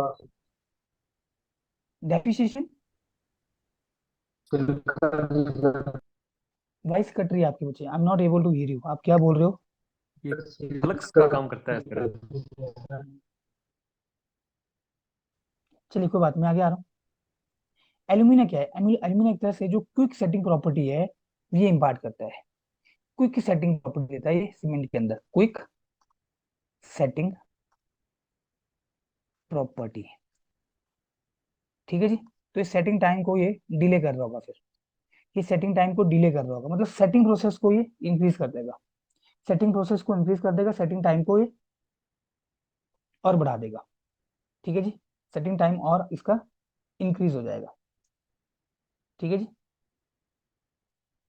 नाउ सेटिंग टाइम इंक्रीज नहीं होगा, सॉरी, सेटिंग टाइम इसका कम हो जाएगा ना, इंक्रीज थोड़ी होगा। ये एल्यूमिना है, क्विक सेट करेगा, ये जल्दी सेट करवा देगा, वेरी सॉरी। और ये फ्लक्स की तरह भी काम करता है, दैट आई थिंक आप लोगों में से किसी ने बोल ही दिया, फ्लक्स की तरह काम करेगा ये। तो एक तरह से ये जो क्लिंकरिंग टेम्परेचर होता है ना, क्लिंकर जो बन रहे होते हैं, तो क्लिंकरिंग टेम्परेचर को ये कम कर देता है। क्लिंकरिंग टेम्परेचर, क्लिंकरिंग, क्लिंकर देखें आप लोगों ने कभी? क्लिंकरिंग टेम्परेचर को ये कम कर देगा। जिस टेम्परेचर पे आपके क्लिंकर फॉर्म होंगे, ठीक है जी, वो टेम्परेचर कम कर देगा, मटेरियल की सेविंग करेगा। अच्छा एक्सेस में होगा तो क्या होगा? If shrinkage and warping. In excess तो क्या होगा? एल्यूमिनियम एक्सेस में होगा तो डेफिनेटली इसमें क्रैक वगैरह आएंगे, श्रिंकेज भी ज्यादा होगी, और मेरा जो सीमेंट होगा वो कमजोर हो जाएगा। ठीक है, श्रिंकेज भी होगा इसके कारण। ओके, और जो सीमेंट होगा वो आपका कमजोर हो जाएगा, weakens. Okay okay, now this is saving the document this.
अच्छा, ये किसी का क्वेश्चन आया था, मैं एक बार फिर से फ्रेम कर लेता हूँ। किसी का ये क्वेश्चन आया था, किसका क्वेश्चन आया था, ये अमनदीप सिंह का क्वेश्चन आया था। If deficient of silica then what will happen, अभी तो बताया। अगर सिलिका कम होगा तो क्या होगा? नहीं बताया। भाई सिलिका रिस्पॉन्सिबल है स्ट्रेंथ देने के लिए, अगर सिलिका कम होगा तो स्ट्रेंथ कम होगी, सिलिका कम होगा तो स्ट्रेंथ कम होगी, सिंपल सी बात है। समझ रहे हो बात को? It gives the strength. अब देखो जैसे हम पढ़ेंगे अभी, जैसे हमारे पास यहाँ पे अगर मैं बात करूँ, मुझे जो स्ट्रेंथ चाहिए ना वो लॉन्ग टर्म पे चाहिए, इनिशियल स्टेजेस पे नहीं चाहिए। जैसे हम डैम बनता है तो उसमें जो सिलिका का कंटेंट होता है, ये जो आपका सिलिका है वो ज्यादा होगा एज कम्पेयर टू एल्यूमिनाइट। और क्योंकि एल्यूमिनाइट तो क्विक सेटिंग कॉज करवाएगा। ठीक है, फिर से हम ये सारे डिफरेंट एस्पेक्ट्स जब सीमेंट गो थ्रू कर रहे होंगे ना, ये आएंगे फिर से रिपीट होंगे सारे। ठीक है, तो उसमें भी हम देखेंगे। अच्छा नेक्स्ट जो मेरा यहाँ पे इंग्रेडिएंट होता है वो होता है कैल्शियम सल्फेट। क्या बोलते हो कैल्शियम सल्फेट को? फोर्थ है क्या? फोर्थ था ना, calcium sulphate, calcium sulphate, CaSO4। ठीक है जी, 3 से 8% होता है ये भी, 3 to 8% आपको मिल गया कैल्शियम सल्फेट। ठीक है, कैल्शियम सल्फेट कुछ नहीं है, जिप्सम है ये। कैल्शियम सल्फेट कुछ भी नहीं है, ये जिप्सम है, जैसे जिप्सम। ठीक है, और जिप्सम क्या होता है, किस तरह से वर्क करता है gypsum? Gypsum as retarder. A retarder की तरह काम करेगा। रिटार्डर। रिटार्डर तो सेटिंग टाइम को बढ़ाएगा या घटाएगा? घटा सर देगा। घटाएगा। सेटिंग टाइम को बढ़ाएगा या घटाएगा, कम करेगा क्या ज्यादा करेगा? कम कर देगा सर। सेटिंग टाइम को कहाँ कम कर देगा, फिर तो एक्सीलेटर बन गया ये। बढ़ाएगा सर। अरे सेटिंग इंक्रीज टाइम को करेगा। बढ़ा देगा ये, सेटिंग टाइम कम थोड़ी होगा, यही तो फंसोगे पेपर में। रिटार्डर जो सेटिंग टाइम को प्रोलॉन्ग कर दे, सेटिंग प्रोसेस को डिले कर दे। जो सेटिंग बढ़ाए। प्रोसेस होगी ना वो धीरे धीरे होगी। समझ रहे हो बात को? अब देखो तुम खुद बताओ, इनिशियल सेटिंग टाइम कोड बोलते हैं 30 मिनट से कम नहीं होना चाहिए। ठीक है, जिप्सम डाले तुम 30 से, मानो तुमने कर दिया 40 मिनट, तो सेटिंग टाइम यहाँ पे बढ़ा कि घटा? बढ़ गया तभी सर। तो रिटार्डर हुआ ना। रिटार्डर बोला मतलब जो सेट होने से प्रिवेंट करेगा। समझ रहे हो बात को? हाँ जी। और मुझे बताओ कि जो हमारा इनिशियल सेटिंग टाइम होता है ना सीमेंट का, हम देखेंगे इस चीज को भी, इनिशियल सेटिंग टाइम कितना होता है? Initial setting time IST OPC का, बाकी हम देखेंगे आगे चल के। इन जनरल IST 30 हो गया minute. Initial setting time. 30 minute. 30 minute क्या है, मिनिमम है कि मैक्सिमम है? That was a question in the JEE examination. Minimum sir इससे कम नहीं होनी चाहिए। समझ रहे हो बात को? ये मिनिमम है, इससे कम नहीं हो सकता, इससे ज्यादा हो सकता है। ठीक है, और फाइनल सेटिंग टाइम कितना है, FST कितना है? 10 आवर। 600 मिनट। 100। 1 आवर वाले कौन है? 1 आवर बोला कि 10 आवर बोला? 10 आवर। 10 आवर, ठीक है। तो जो 10 आवर्स हैं ये मिनिमम टाइम है या मैक्सिमम टाइम है? Not less than 30 minutes. कम नहीं होना चाहिए क्या? 10 आवर, मिनिमम 10 आवर। किसी और का भी कमेंट आया था, मैंने देखा नहीं पीछे।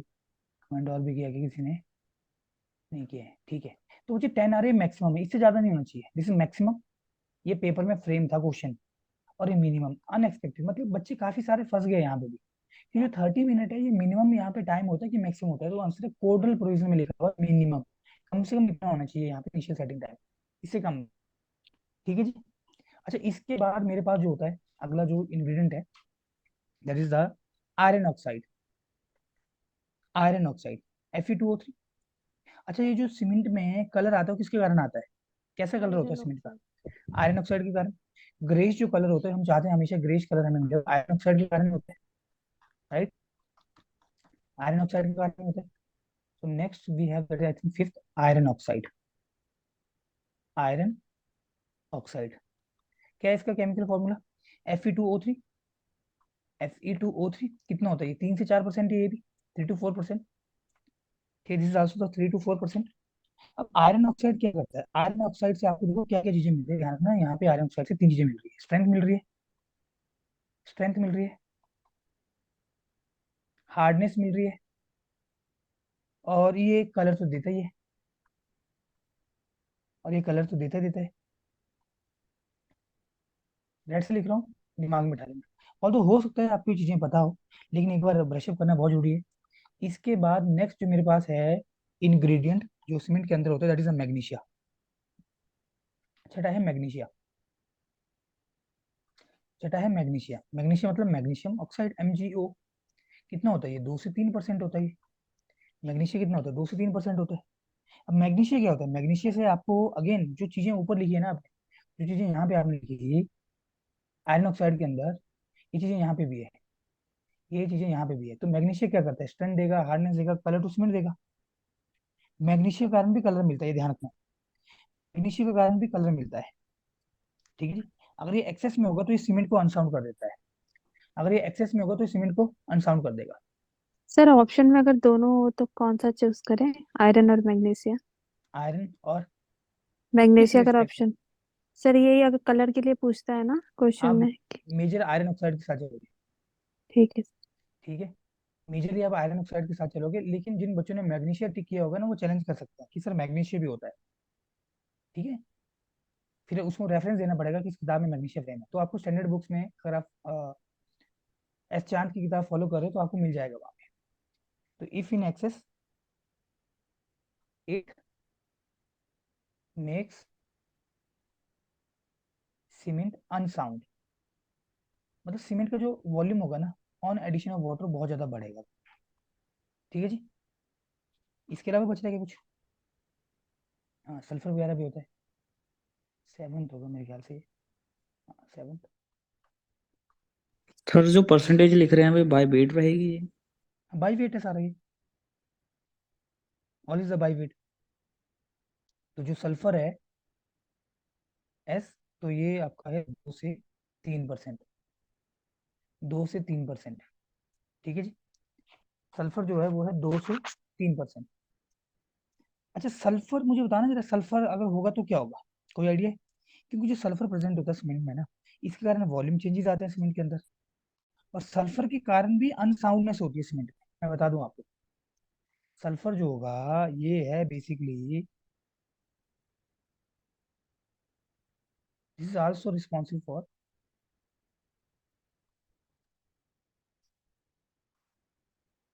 Volume changes. वॉल्यूम चेंजेस का मतलब क्या है? तो भाई सीमेंट को अनसाउंड भी बना सकता है, ठीक है। अनसाउंड भी बना सकता है सीमेंट को, ठीक है जी। बता दो, अनसाउंडनेस लिख लो आप, ठीक है। और क्या होता है? एल्कलिस, इफ्लोरेसेंस जो आपको देखने को मिलता है, एल्कलिस, ठीक है जी। एल्कलिस, ठीक है। तो जैसे आपका सोडियम ऑक्साइड हो गया, पोटाश हो गया, तो Na2O हो गया, K2O हो गया, पोटाशियम ऑक्साइड हो गया, बहुत ही कम होता है, 0.2 से लेके 1% तक, ठीक है जी। 0.2 से लेके 1% तक। क्लियर है जी?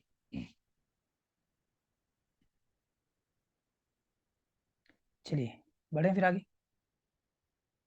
हाँ, इसमें ना एक मैं पॉइंट लिख देता हूँ, I just forget to mention that one. Alkali के कारण सीमेंट के सरफेस के ऊपर अगर आपने सीमेंट यूज किया ना, तो जो आपको धब्बे मिलते हैं, एक तरह से आप बोल सकते हो फ्लोरोसेंस वगैरह, एक तरह से आपको धब्बे मिलते हैं, वो एल्कली की प्रेजेंस के कारण होते हैं। और ये जो एल्कलीज होते हैं ना, ये बहुत जल्दी ये एग्रीगेट के साथ इनके ना एक तरह से एक्सपेंसिव प्रोडक्ट बनते हैं। अगर मैं बोलूँ अगर एल्कली प्रेजेंट है, they make the expensive product या रिएक्शन विद एग्रीगेट्स। और जिससे क्या होता है, हमारा जो सीमेंट होता है ना, सीमेंट जो होता है उसका डिसइंटीग्रेशन भी स्टार्ट हो जाता है, मतलब सीमेंट की डिसइंटीग्रेशन भी करवा देगा एल्कली। ठीक है। अब जितने भी इंग्रेडिएंट है, जब इनको सभी को आपस में मिक्स किया जा रहा है, इंटर ग्राइंडिंग की जा रही है, उसके बाद उनकी बर्निंग की जा रही है, आपस में फ्यूज किया जा रहा है, तो इससे एक फाइनल कॉम्प्लेक्स कंपाउंड पिक्चर में आता है, जिसको बोलते हैं बोक्स कंपाउंड। आप इसको बोगस कंपाउंड बोलते हो, लेकिन this is a Bogues compound, BOGUES, this is a Bogues compound. ठीक है जी, this is a Bogues compound. Binding property के लिए कौन सा यहाँ पे, हाँ जी बताओ, बाइंडिंग प्रॉपर्टी के लिए कौन सा यहाँ पे कंपाउंड आपका रिस्पॉन्सिबल है? तो सभी मिलके यहाँ पे ये प्रॉपर्टी अफेक्ट करेंगे, क्योंकि अभी तो जब हम यहाँ पे क्या करते हैं, जब ये सारी चीजें इंटरमिक्स होंगी ना, तो हमारे पास बोक्स कंपाउंड बनेगा, ट्राई कैल्शियम एल्यूमिनेट बनेगा, ओके, टेट्रा कैल्शियम एल्यूमिनोफ्रेट बनेगा, डाई कैल्शियम सिलिकेट बनेगा, ट्राई कैल्शियम सिलिकेट बनेगा। ठीक है। जनरली अगर मैं बात करूँ ना यहाँ पे, कि जैसे आपका जो एल्यूमिना हो गया, सिलिका हो गया, mainly these are the responsible, right. अच्छा, इसमें एक चीज और है, एक ट्रिक है। ठीक है। जैसे ये जितने भी हमने इंग्रेडिएंट लिखे ना, कई बार आपसे वो क्या करता है, ऑप्शन दे देगा और ऑप्शन में पूछेगा कि किसकी जो मात्रा है, परसेंटेज है, वो सबसे ज्यादा है, या किसकी जो परसेंटेज है वो कम है, या आपको ऑर्डर वो पूछ लेगा, कुछ भी पूछ सकता है वो। ठीक है जी। तो लाइम की सबसे ज्यादा थी, लाइम की सबसे ज्यादा थी, लाइम हो गया, उसके बाद सिलिका हो गया था, सिलिका दूसरे नंबर पे था, इसको बाद में देखते हैं। लाइम हो गया था, सिलिका हो गया था, उसके बाद आपका एल्यूमिना हो गया। परसेंटेज वाइज ये घटती जा रही है परसेंटेज। एल्यूमिना के बाद आपका आयरन ऑक्साइड हो गया था, एल्यूमिना के बाद आयरन ऑक्साइड हो गया था, उसके बाद मैग्नीशिया हो गया, और फिर क्या बचा था, सल्फर। इसमें आपका सोडियम, ये सोडा पोटाश वगैरह आएगा, तो सल्फर ट्राईऑक्साइड बोलते हैं, सल्फर ट्राईऑक्साइड। ठीक है। तो यहाँ पे एक ट्रिक है, तो मैं ये ऑफलाइन क्लासरूम में भी बताता हूँ बच्चों को। ठीक है। तो यहाँ पे हम क्या बोलते हैं,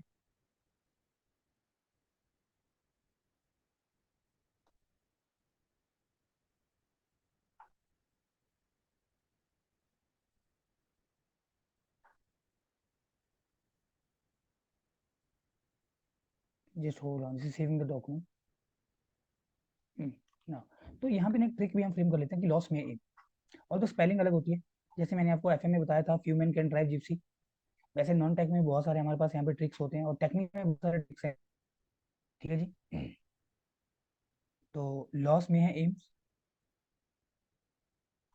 ऑल्दो एम्स की स्पेलिंग अलग होती है, all India institute of medical sciences, लेकिन यहाँ पे ट्रिक फॉर्म करने के लिए कुछ हिस्से से हम फ्रेम फॉर्मेशन करते हैं। एल से हो गया लाइन, एल से हो गया लाइन, लास्ट वाले एस से हो गया सिलिका, राइट, और कैपिटल ए से हो गया यहाँ पे एल्यूमिना, चेक करते रहो ऊपर जो रेड से भी लिखा है। आई से हो गया आयरन ऑक्साइड, एम से हो गया मैग्नीशिया, और एस से हो गया आपका सल्फर ट्राईऑक्साइड। That's it. ठीक है जी। अब जब ये सारे इंग्रेडिएंट्स को आपस में मिक्स किया गया, तो जो फाइनल कंपाउंड हमें मिला, that is nothing but the box compound. ठीक है जी। अब काफी सारे क्वेश्चंस फ्रेम हो चुके हैं बोक्स कंपाउंड के ऊपर, तो देख लेते हैं वन बाय, जल्दी से देखते हैं और आगे बढ़ते हैं, क्वेश्चंस के ऊपर मूव करते हैं।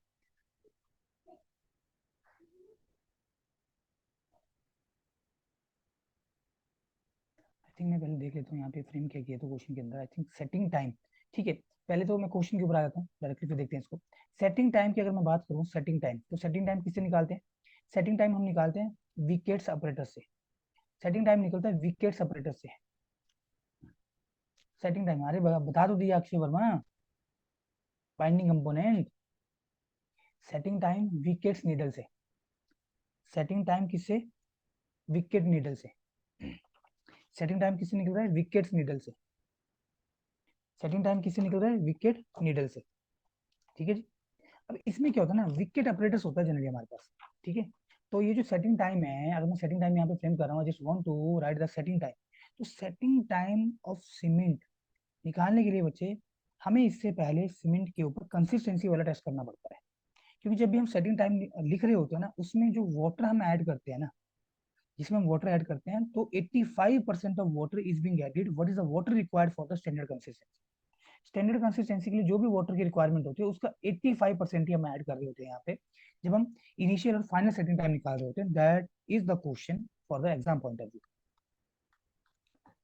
चलिए देखो क्या बोल रहा हूँ, कि जो हमारा इनिशियल सेटिंग टाइम है, चलो ऑल दो क्वेश्चन में तो सेटिंग टाइम लिखा हुआ है, तो मैं सेटिंग टाइम फ्रेम करता हूँ। सेटिंग टाइम, बॉक्स कंपाउंड बाद में देखते हैं, क्वेश्चन है हमारे पास बॉक्स कंपाउंड के ऊपर। तो सेटिंग टाइम की अगर मैं बात करूँ, कि मुझे ये चेक करना है कि इनिशियल सेटिंग टाइम क्या है, फाइनल सेटिंग टाइम क्या है, मतलब कितना समय मेरे पास है मिनिमम सीमेंट को, जो मैंने दूसरे यहाँ पे मटेरियल के साथ मिक्स किया, तो उस पर्टिकुलर मटेरियल को मैं सेफली, इजीली और प्रॉपरली विद गुड वर्केबिलिटी के साथ मैं सेक्शन के अंदर प्लेस कर सकता हूँ। तो मुझे उसका सेटिंग टाइम पता होना चाहिए, इनिशियल सेटिंग टाइम भी पता होना चाहिए, फाइनल सेटिंग टाइम को भी पता होना चाहिए, क्योंकि मुझे अपना फॉर्म वर्क शटरिंग वगैरह भी रिमूव करना होता है। ठीक है जी।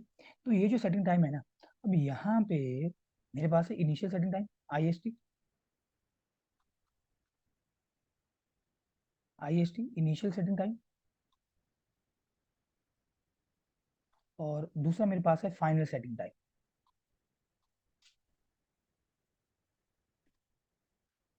Initial setting time and final setting time. अच्छा अब देखो, अब इनिशियल सेटिंग टाइम में हम जो, चाहे इनिशियल चाहे फाइनल है, दोनों के लिए वैलिड है ये। मैं कुछ चीजें यहाँ पे फ्रेम करता हूँ। ये हमने सीमेंट लिया, तो आपसे पूछ सकता है कि कितना सीमेंट लेते हो, कितना आप सीमेंट लोगे, कितना सीमेंट लोगे आप ये इनिशियल या फाइनल सेटिंग टाइम निकालने के लिए। तो जो सीमेंट लिया जाता है वो 500 ग्राम सीमेंट लिया जाता है। सीमेंट कितना लेंगे? 500 ग्राम। ठीक है जी।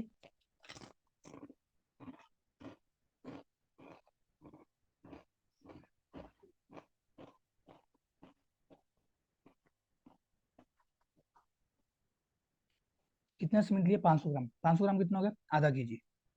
और इस 500 ग्राम सीमेंट को मिक्स कर दो, मिक्स कर दो 5 सीमेंट को वाटर के साथ। पानी तो मिलाना पड़ेगा। पानी कितना मिलाया? 0.85 पी, समझ लो, 0.85 पी, 0.85 पी। पी क्या है? पी शो करता है स्टैंडर्ड कंसिस्टेंसी को या नॉर्मल कंसिस्टेंसी, कुछ भी बोल दो। पी जो है, पी शो करता है स्टैंडर्ड कंसिस्टेंसी को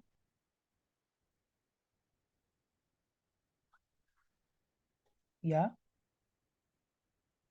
नॉर्मल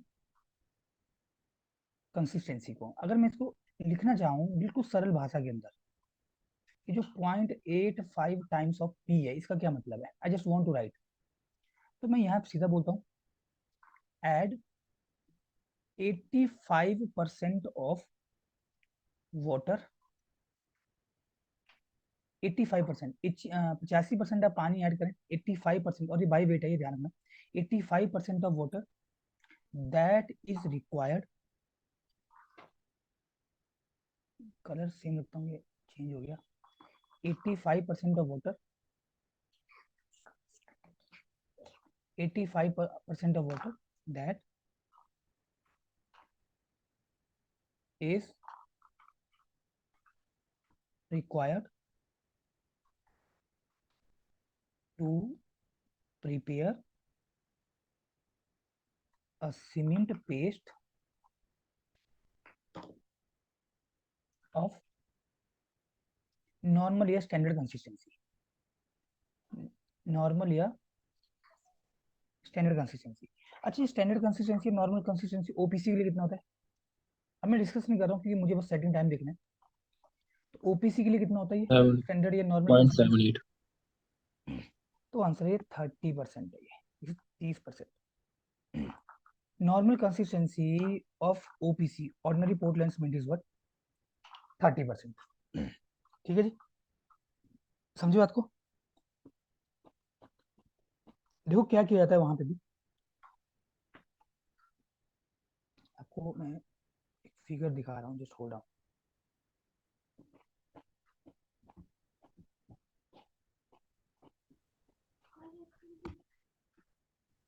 मैं आपको फिगर दिखा रहा हूँ, जस्ट होल्ड ऑन।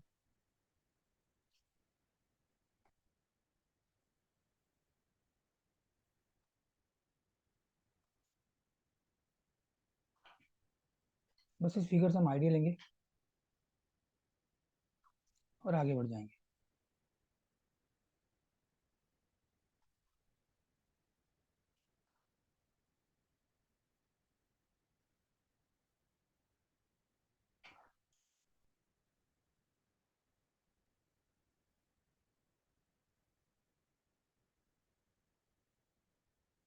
इंद्र गुरु अपना वीडियो ऑफ कर ले, परमिंदर भी अपना वीडियो ऑफ कर ले, और लेट मी जस्ट हाइड, क्योंकि मैं इसको हाइड भी कर देता हूँ ना तब भी ये आ जाएगा, ये जब तक आपका वीडियो ऑफ नहीं होगा। शूटिंग बाहरी है अभी, ठीक है। देखो ये मैं फिगर यहाँ पे फ्रेम कर दे रहा हूँ। ये देखो, ये हमारे पास अपरेटस का फिगर है। This is the apparatus of the figure. Okay, thank you. अब देखो इसमें ना ये विकेट अपरेटस है, ठीक है जी, ये विकेट अपरेटस है। और यहाँ पे जो मोल्ड है ना, ऑल्दो ये एग्जैक्ट तो फिगर नहीं है इसका मोल्ड का, ये अलग होता है। तो मैं एक लाइन डायग्राम यहाँ पे उठा लेता हूँ, मैं एक लाइन डायग्राम यहाँ पे उठा लेता हूँ। इसकी ना डायमेंशन इंपॉर्टेंट है, कई बार आपसे पूछ भी लेता है पेपर के अंदर। ठीक है, मैं डायरेक्टली यहाँ पे फिगर फ्रेम कर रहा हूँ। ये मैं गूगल से फिगर उठाया हूँ और आपके सामने यहाँ पे फ्रेम कर दे रहा हूँ।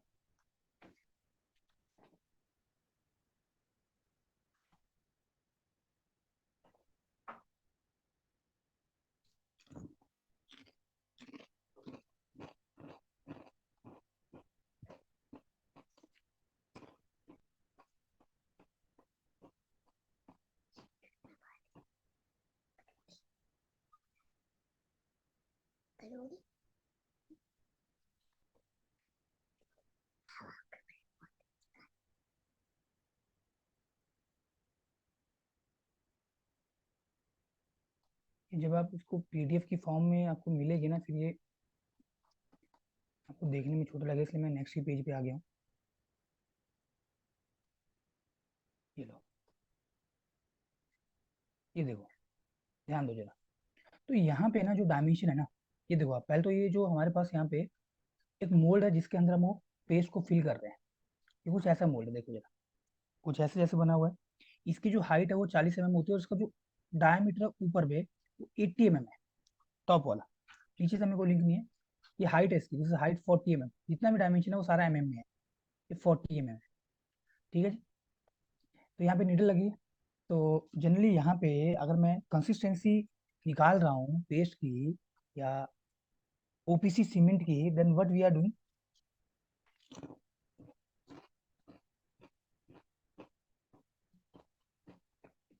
500 ग्राम सीमेंट लिया जाएगा, 500 ग्राम सीमेंट लिया जाएगा, और इसके साथ पानी मिलाया जाएगा। कितना पानी मिलाया जाएगा? कितना पानी मिलाया जाएगा? क्वेश्चन तो यही है ना, टेस्ट तो इसी के लिए कर रहे हैं, कंसिस्टेंसी वाला। 30% सर। हम्म 30% है ये। नहीं, 30% नहीं, वो तो हमने निकाला है ना बच्चे। कंसिस्टेंसी वाला जो टेस्ट है, अगर मैं कंसिस्टेंसी की बात करूं, इस टेस्ट का तो पर्पस यही है ना कि कितना पानी ऐड करना है सीमेंट के साथ, सो दैट आप इजीली उसके साथ वर्क कर पाओ। समझ लो, बहुत ज्यादा हार्श भी मिक्स नहीं होनी चाहिए और बहुत ज्यादा यहाँ पे वर्केबल भी आपको मिक्स नहीं होनी चाहिए। तो ये जो क्वेश्चन में पूछा हुआ ना, वो पूछ रहा है कि ट्रायल परसेंटेज कितनी डालोगे, जैसे हम सॉइल में करते हैं ना टेस्ट। सॉइल में हम क्या करते हैं भाई, हम जब यहाँ पे ऑप्टिमम मॉइस्चर कंटेंट निकाल रहे होते हैं तो हम वाटर अलग अलग यहाँ पे ऐड करते हैं परसेंटेज वाइज। तो यहाँ पे हमें वही वाटर निकालना होता है ना, कि वो मिनिमम वाटर कंटेंट जिसपे हमें maximum dry unit weight dry density मिले, that is nothing but the MDD, maximum dry density. और जो वाटर कंटेंट होता है that is OMC, optimum moisture content. ये तो हम निकाल रहे होते हैं। सेम यहाँ पे जो क्वेश्चन फ्रेम हुआ था वो पूछा गया था ट्रायल परसेंटेज के ऊपर, कि आप कितना परसेंट वाटर के साथ चलना शुरू करते हो टेस्ट के अंदर। तो आंसर है 24%। तो एड वाटर 24%। समझो 24% क्या है, ये भी पूछ सकते हैं, क्वेश्चन चेंज भी कर सकते हैं। देखो कि कंसिस्टेंसी टेस्ट के अंदर जो वाटर टू सीमेंट रेशियो है वो ट्रायल में कितनी है, तो कितनी है वाटर टू सीमेंट रेशियो, ये 0.24 हो गया क्या। अब तुम खुद बताओ, देखो 24% ऑफ व्हाट, जो भी सीमेंट होगा 500 ग्राम का 24% कितना होगा, 24 बटे में 100 हो गया क्या। परसेंट हटाने के लिए भाग करना पड़ता है 100 से।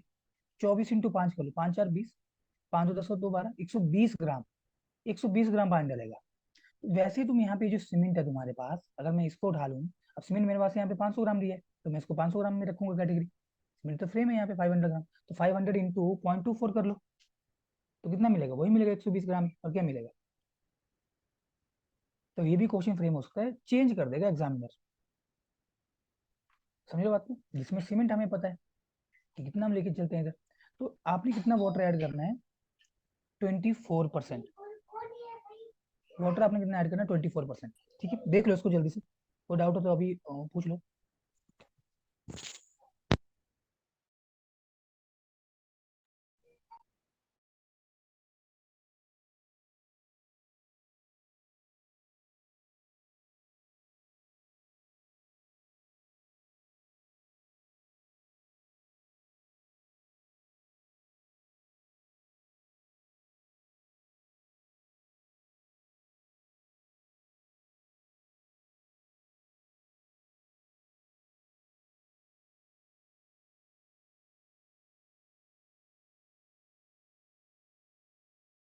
Okay, sorry for hold guys. अच्छा, तो वाटर टू सीमेंट रेशियो अगर पूछता तो 0.24 हो जाएगा। ट्रायल परसेंटेज कितना हम लेके चलते हैं, तो वो है 24%। ठीक है जी, पहले ट्रायल परसेंटेज है, इतना पानी ऐड करोगे, मतलब पहले 120 ग्राम डालो, फिर 130 कर दो, बढ़ाते चलो धीरे धीरे धीरे धीरे। अब कितना आप यहाँ पे वाटर बढ़ाते हो, तो ये जो आपका एक तरह से मोल्ड है ना, इसमें आप उस पेस्ट को भरते हो। ऊपर से ना यहाँ पे एक प्लंजर होता है, प्लंजर कुछ नहीं, नीडल का बड़ा फॉर्म होता है, कुछ नहीं होता प्लंजर। ये प्लंजर है, इसे प्लंजर। ठीक है, तो प्लंजर की अगर आपसे डायमेंशन पूछता है ना, तो प्लंजर जो होता है बच्चे यहाँ पे वो 10 mm डायमीटर का होता है। मैं देख लेता हूँ यहाँ पे है, ये है, ये देखो लिखा भी है यहाँ पे, मैं इसको अंडरलाइन कर देता हूँ। लिखा है यहाँ पे प्लंजर, कलर चेंज कर रहा हूँ, प्लंजर फॉर स्टैंडर्ड कंसिस्टेंसी। इसके डायमेंशन पूछ लेता है एग्जामिनर, डायमेंशन में इंटरेस्टेड होता है। तो प्लंजर का जो डायमीटर है ना, 5 is the dia of the plunger, वो है 10 mm। बहुत ज्यादा इंपॉर्टेंट है डायमेंशंस इस विकेट अपरेटस टेस्ट के अंदर। प्लंजर का जो डायमीटर है वो 10 mm है। और प्लंजर की जो हाइट है, प्लंजर की जो हाइट है वो है यहाँ पे 50 mm। ये देखो, ये हाइट है प्लंजर mm में, ये प्लंजर की जो हाइट है दैट इज 50 mm। गौर करना, प्लंजर की हाइट कितनी है, 50 mm। और ये जो नीचे मोल्ड है ना, इसकी हाइट कितनी है, 40 mm। ठीक है, तो ये प्लंजर यहाँ पे इसके अंदर पेंट्रेट किया जा रहा है। ठीक है जी, प्लंजर को हम रिलीज करते हैं, ऊपर से क्या करते हैं, प्लंजर को रिलीज करेंगे। ठीक है जी, तो इस प्लंजर को अलाउ करेंगे पेंट्रेट होने के लिए। अब ये प्लंजर पेंट्रेट हो रहा है, ये प्लंजर पेंट्रेट हो रहा है, ये प्लंजर पेंट्रेट हो रहा है इसके अंदर, ये प्लंजर पेंट्रेट हो गया। तो जब प्लंजर का पेंट्रेशन, यहाँ सुनना, है कितना, ये टोटल इसकी हाइट कितनी है, तो ये है आपकी 40 mm। तो जब ये प्लंजर का पेनिट्रेशन टॉप से, जब ये प्लंजर का पेनिट्रेशन टॉप से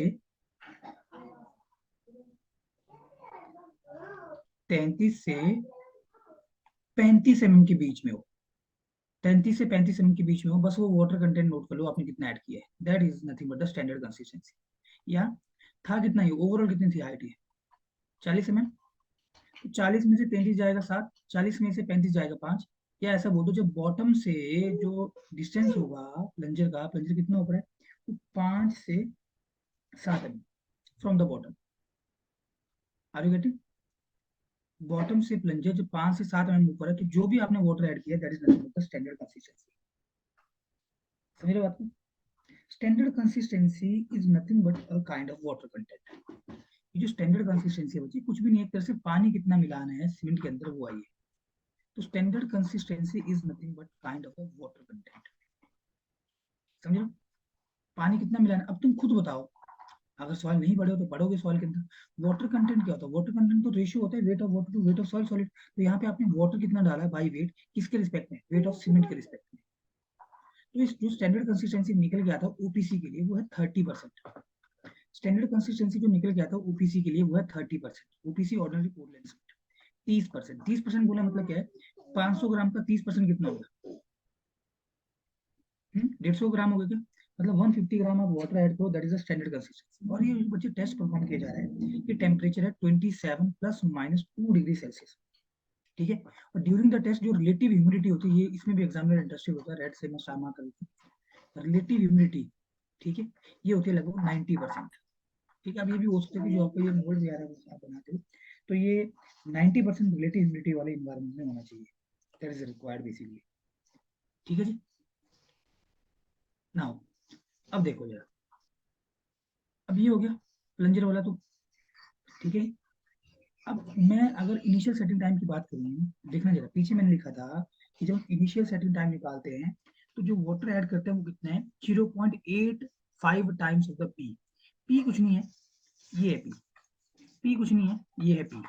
जो वाटर निकला ना, जो वाटर का कंटेंट निकला कि कितना पानी ऐड करोगे परसेंटेज वाइज, सो दैट आपका ये जो प्लंजर है जिसका डायमीटर है 10 mm और जिसकी हाइट है 50 mm, तो जो इस मोल्ड में टॉप से 33 से 35 mm का पेंट्रेशन शो करे और बॉटम से वो 5 से 7 mm ऊपर हो, that is nothing but the P. वो है स्टैंडर्ड कंसिस्टेंसी और एक तरह से वाटर कंटेंट है। कितना पानी आपने डालना है परसेंटेज वाइज। तो बच्चे जब हम इनिशियल सेटिंग टाइम या फाइनल सेटिंग टाइम निकाल रहे होते हैं तो उस केस में हमारा जो, इसको मैं हटा देता हूँ, दिस इज नॉट रिक्वायर्ड क्योंकि मैं अगले पेज पे प्रिंट कर चुका हूँ। तो जो स्टैंडर्ड कंसिस्टेंसी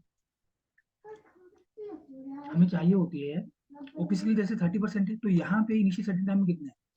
तो जो आपने यहाँ पे 500 ग्राम लिया ना, तो कितना आया था? ये 150 ग्राम आया था 30% करने पे।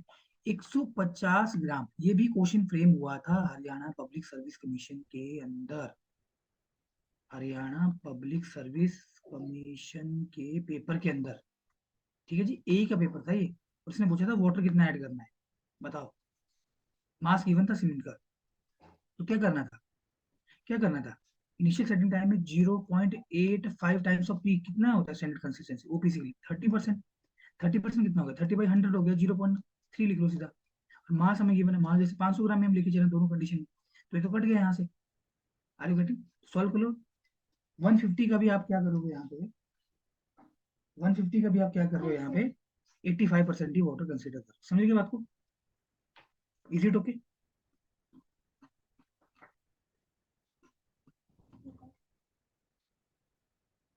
मुझे बताओ इतना क्लियर है? अब देखो जो इनिशियल सेटिंग टाइम है ना, इसमें हमारे पास एक निडल होती है। ये निडल है, अब ये जेके एसएसबी का रिसेंट क्वेश्चन था, निडल है। इनिशियल सेटिंग टाइम में हमारे पास एक निडल है और ये 1 mm स्क्वायर साइज वाली निडल है। मतलब इसका जो एरिया है ना वो 1 mm स्क्वायर है। अब 1 mm स्क्वायर का मतलब क्या है भाई? इसकी जो डायमेंशन है ये भी 1 mm है, ट्राई टू अंडरस्टैंड, और ये भी 1 mm है। 1 mm देखो कितना छोटा होगा, तो ये निडल का साइज दिया हुआ है। ठीक है जी। अगेन निडल का जो पेनिट्रेशन है टॉप से 33 से 35 mm और बॉटम से 5 से 7 mm रह जाए, तो बस उस वक्त जितना भी टाइम लगा होगा,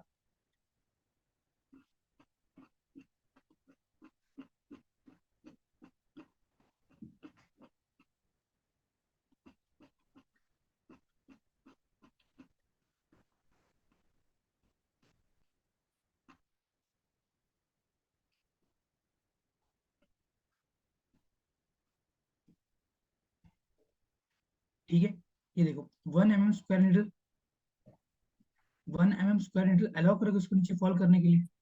ठीक है, और इसका पेनिट्रेशन कितना हो रहा है ये देखो, यहाँ पे इंडिकेटर दिया है। ठीक है, तो अगेन इसका पेनिट्रेशन टॉप से कितना नीचे? 33 से 35 mm नीचे आ जाए और बॉटम से 5 से 7 mm ऊपर रहे। हो सकता है इनिशियली आपने छोड़ा पूरा का पूरा नीडल आपका पेनिट्रेट कर गया, तो रुक जाओ थोड़ा। उसके बाद आपने देखा कि 33 से 35 mm से ज्यादा पेनिट्रेशन हो गया, अगेन रुक जाओ, थोड़ी और देर वेट करो। तो आप अलग अलग टाइम के ऊपर नीडल का पेनिट्रेशन चेक करोगे और जब भी आप नीडल को यहाँ पे इंसर्ट करोगे उस नीडल को आप हर बार साफ करोगे। ठीक है जी, नीडल को एवरी टाइम साफ किया जाएगा एक साफ कपड़े के साथ।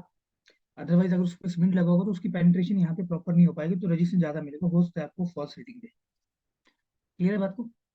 तो जो भी टाइम चाहिए पड़ेगा वो है आपके पास यहाँ पे इनिशियल सेटिंग टाइम, तो मिनिमम इससे कम नहीं हो सकता, इससे ज्यादा हो सकता है। तो मिनिमम जो यहाँ पे इनिशियल सेटिंग टाइम है ओपीसी के लिए, दैट इज 30 मिनट। कम से कम 30 मिनट होनी चाहिए, 30 मिनट से ज्यादा हो सकता है, 30 मिनट से कम नहीं होनी चाहिए। समझ रहे हो आपको? जो मिनिमम यहाँ पे आपका इनिशियल सेटिंग टाइम है ओपीसी के लिए, दैट इज 30 मिनट। इससे कम नहीं हो सकता। हाँ, इससे ज्यादा हो सकता है, इससे कम नहीं हो सकता, ये ध्यान रखना। ठीक है ना? अब अगर मैं बात करूँ यहाँ पे फटाक से कुछ चीजें ले लो।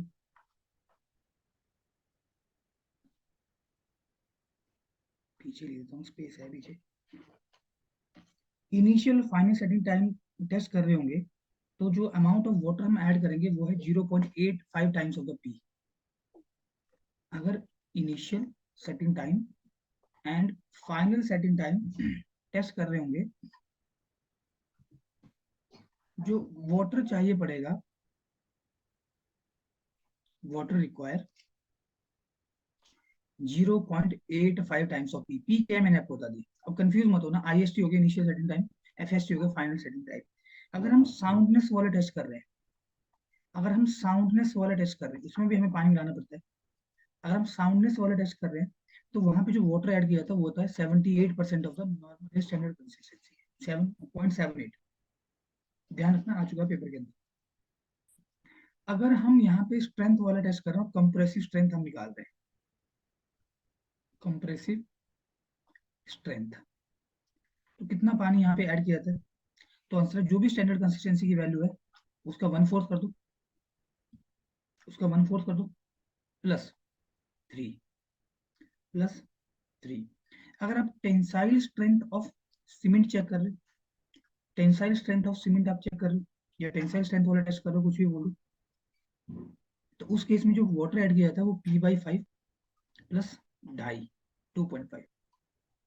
So please remember this one. Is it okay? So remember this one. ठीक है, याद रख सकते हो क्योंकि ये पॉइंट तो पेपर में पूछे जाते हैं। ठीक है जी, इंपॉर्टेंट है। चलिए, बेसिक सी चीजें जैसे ओपीसी हो गया, इवन रैपिड हार्डनिंग सीमेंट में भी आपको जो इनिशियल सेटिंग टाइम है ना वो आपका 30 मिनट ही है। जैसे लो हीट सीमेंट है, इसमें आपको 1 आवर मिलेगा, और हाई एल्यूमिनियम सीमेंट में आपको कितना मिलता है? तो ये 3.5 आवर होता है। ठीक है, तो जब हम सीमेंट के टाइप में,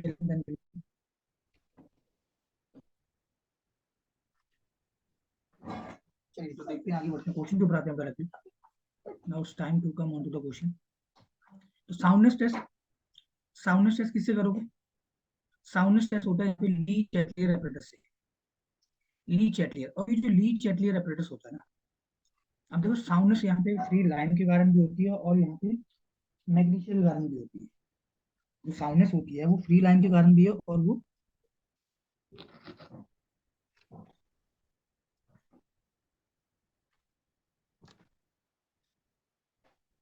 am I audible to all guys? Yes yes sir. Sir. तो इससे पहले आवाज आ रही थी क्या आप लोगों को? Yes sir. Yes sir. थी sir, What is the common difference? थी Can- लेकिन आ रही थी। Okay, ठीक है। तो साउंडनेस टेस्ट में मेरे पास है ली चैटलियर एपरेटस। देखेंगे इसमें भी क्या करते हैं, डिटेल में देखेंगे, will see each and every aspect of the test. Workability, workability देखो कितनी आसानी से आप किसी पेस्ट को मिक्स कर सकते हो। मिक्स करने के बाद क्या करना है, उसको ट्रांसपोर्ट करना है, ट्रांसपोर्ट करने के बाद आपको सेक्शन में प्लेस करना है, और कोई भी उसके अंदर डिफेक्ट नहीं होनी चाहिए। तो ये वर्केबिलिटी आ गई ना, कंक्रीट वाला उठा लिया। क्योंकि वर्केबिलिटी को हम जो मेजर करते हैं ना, हमारे पास यहाँ पे क्या स्लम कोन टेस्ट होता है, कॉम्पैक्शन फैक्टर टेस्ट होता है, वीबी टेस्ट होता है, ओके, फ्लो टेबल टेस्ट होता है। Flow table test is not recommended here. Okay, तो मेरे ख्याल से इसका ऑप्शन आ सकते A3 है कहीं पे? A3 yes, B S C में से होगा A3, B2, A3, B2, C1। Answer हो गया सी, आंसर हो गया सी। क्लियर? चलिए बढ़े आगे। क्वेश्चन लगा लेते हैं आज का जो हमारा टॉपिक है। बच्चे अभी मैं क्लास में हूँ, I will talk you after 15 minute, okay?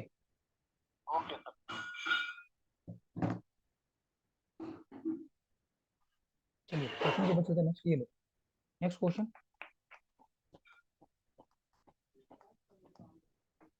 Third question. तीसरा क्वेश्चन देखो क्या बोल रहा है।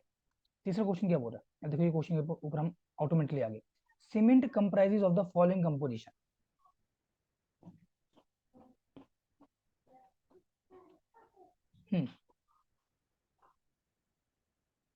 सीमेंट के अंदर कौन कौन सी आपको ये चीजें देखने को मिलेंगी, मतलब कंपाउंड है जिसकी हम बात करते हैं, box A, compound. A, yes, इसका आंसर क्या है? ए, answer. आंसर इसका यही है। अच्छा देखो, जिसको पता भी नहीं है ना, मैं आपको बता दूं।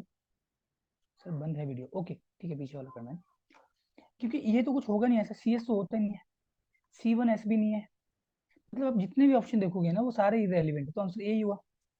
मैं फिर बोल रहा हूँ कि अगर मान लो वो सारे यहाँ पे ऑप्शन रेलिवेंट देता तो, मतलब यहाँ पे C4AF लिख देता, ठीक है, यहाँ पे C2S कर देता, तो यहाँ पे मान लो C3S कर लेता, तो यहाँ पे मान लो C2S कर देता, C3S कर देता, और C3A कर देता, मान लो ये ऑप्शन दिए होते यहाँ पे, ठीक है, इसको ऐसा रहने दो, फिर क्या आंसर करते?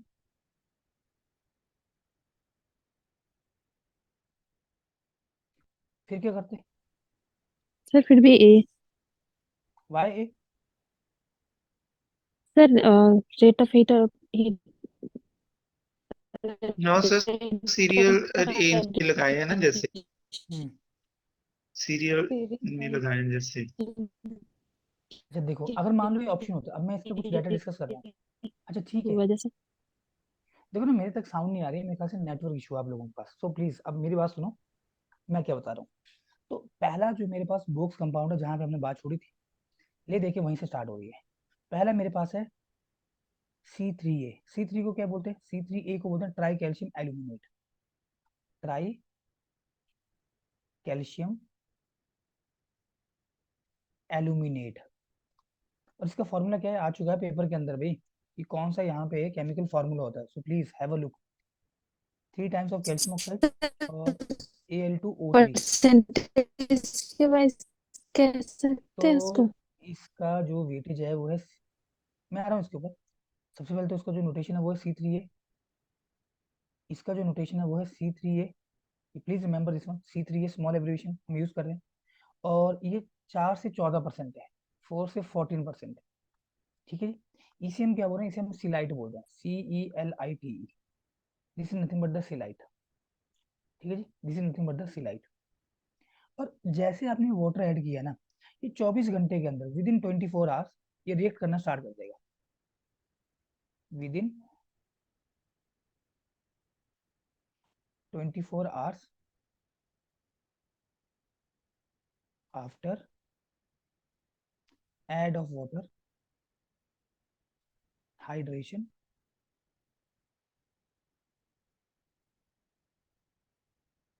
स्टार्ट। हाइड्रेशन स्टार्ट होने का मतलब क्या है, केमिकल रिएक्शन सेटअप हो जाएंगे। ठीक है जी। और ये जो C3A है ना, मतलब ये जो मेरा ट्राई कैल्शियम एल्यूमिनेट है, this is responsible for the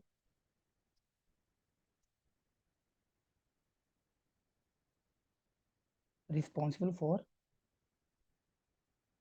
flash set. ठीक है, फ्लैश सेट के लिए रिस्पॉन्सिबल है। अच्छा फ्लैश सेट क्या होता है, नाम सुना है किसी ने कभी फ्लैश सेट का?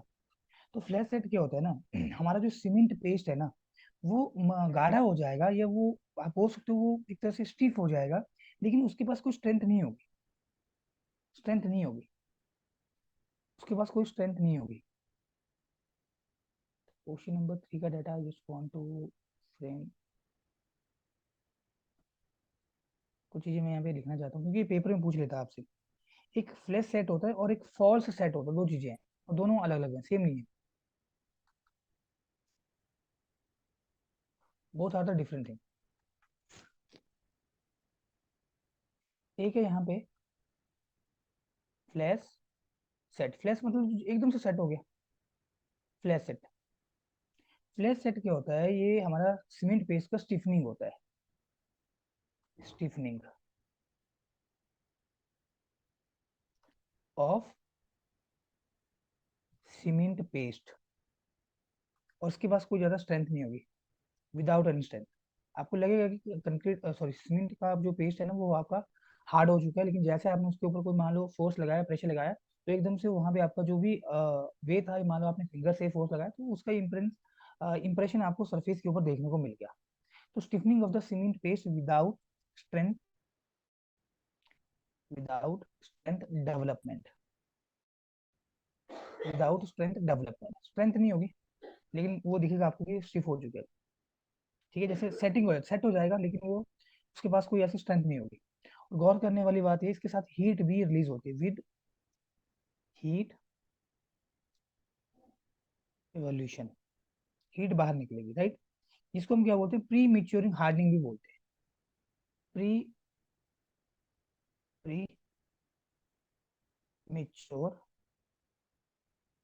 हार्डनिंग, हार्डनिंग यहाँ पे कुछ नहीं है, स्ट्रेंथ के साथ ही चलता है। ठीक है, अब इसी में ना एक चीज और आता है। अच्छा क्या करेंगे, आप चाहते हो कि ये फ्लैश सेट हो, what do you want flash set,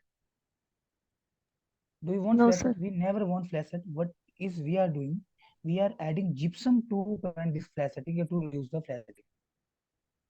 Gypsum is added to reduce flash set। ठीक है जी, फ्लैश सेट को कम करने के लिए जिप्सम डाला जाता है। ठीक है जी,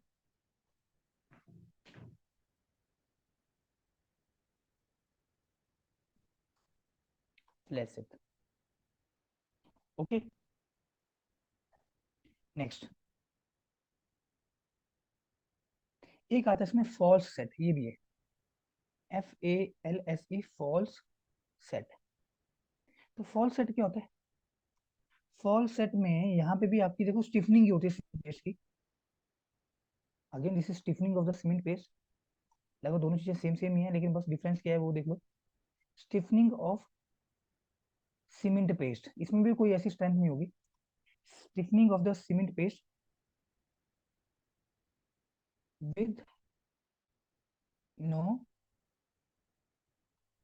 एप्रिशिएबल, मतलब कोई बहुत ज्यादा हीट यहाँ से बाहर नहीं निकलेगी, with no appreciable release, release spelling करो RELEASE, with no appreciable release of heat. लेकिन ऊपर तो हीट भी रिलीज हो रही थी, यहाँ पे हीट रिलीज नहीं हो रही। ठीक है जी, यहाँ पे आपका हीट रिलीज नहीं होती, तो फॉल्स सेट है वो, that is a false set. ठीक है जी, तो ध्यान रखना ये C3A ट्राई कैल्शियम एल्यूमिनेट है, जिसके कारण हमें फॉल्स सेट देखने को मिलता है। ट्राई कैल्शियम एल्यूमिनेट है जिसके कारण हमें फॉल्स सेट देखने को मिलता है। ओके जी, और सबसे ज्यादा हीट कौन सा आपका कंपाउंड रिलीज करता है, C3A ट्राई कैल्शियम एल्यूमिनेट सबसे ज्यादा हीट रिलीज करने वाला बोक्स कंपाउंड है। मोस्ट हीट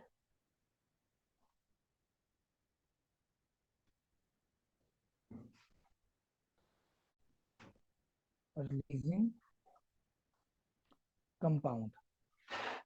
ठीक है जी, अच्छा इसके बाद अच्छा अगर देखो जिस सीमेंट के अंदर C3A का कंटेंट ज्यादा होगा, उसका जो रेजिस्टेंस होगा against the attack of the sulphur वो कम हो जाएगा। अच्छी बात नहीं है ये। C3A का कंटेंट ज्यादा होगा, अगर C3A कंटेंट ज्यादा होगा तो रेजिस्टेंस अगेंस्ट सल्फर अटैक वो कम हो जाएगा। Resistance against sulphur attack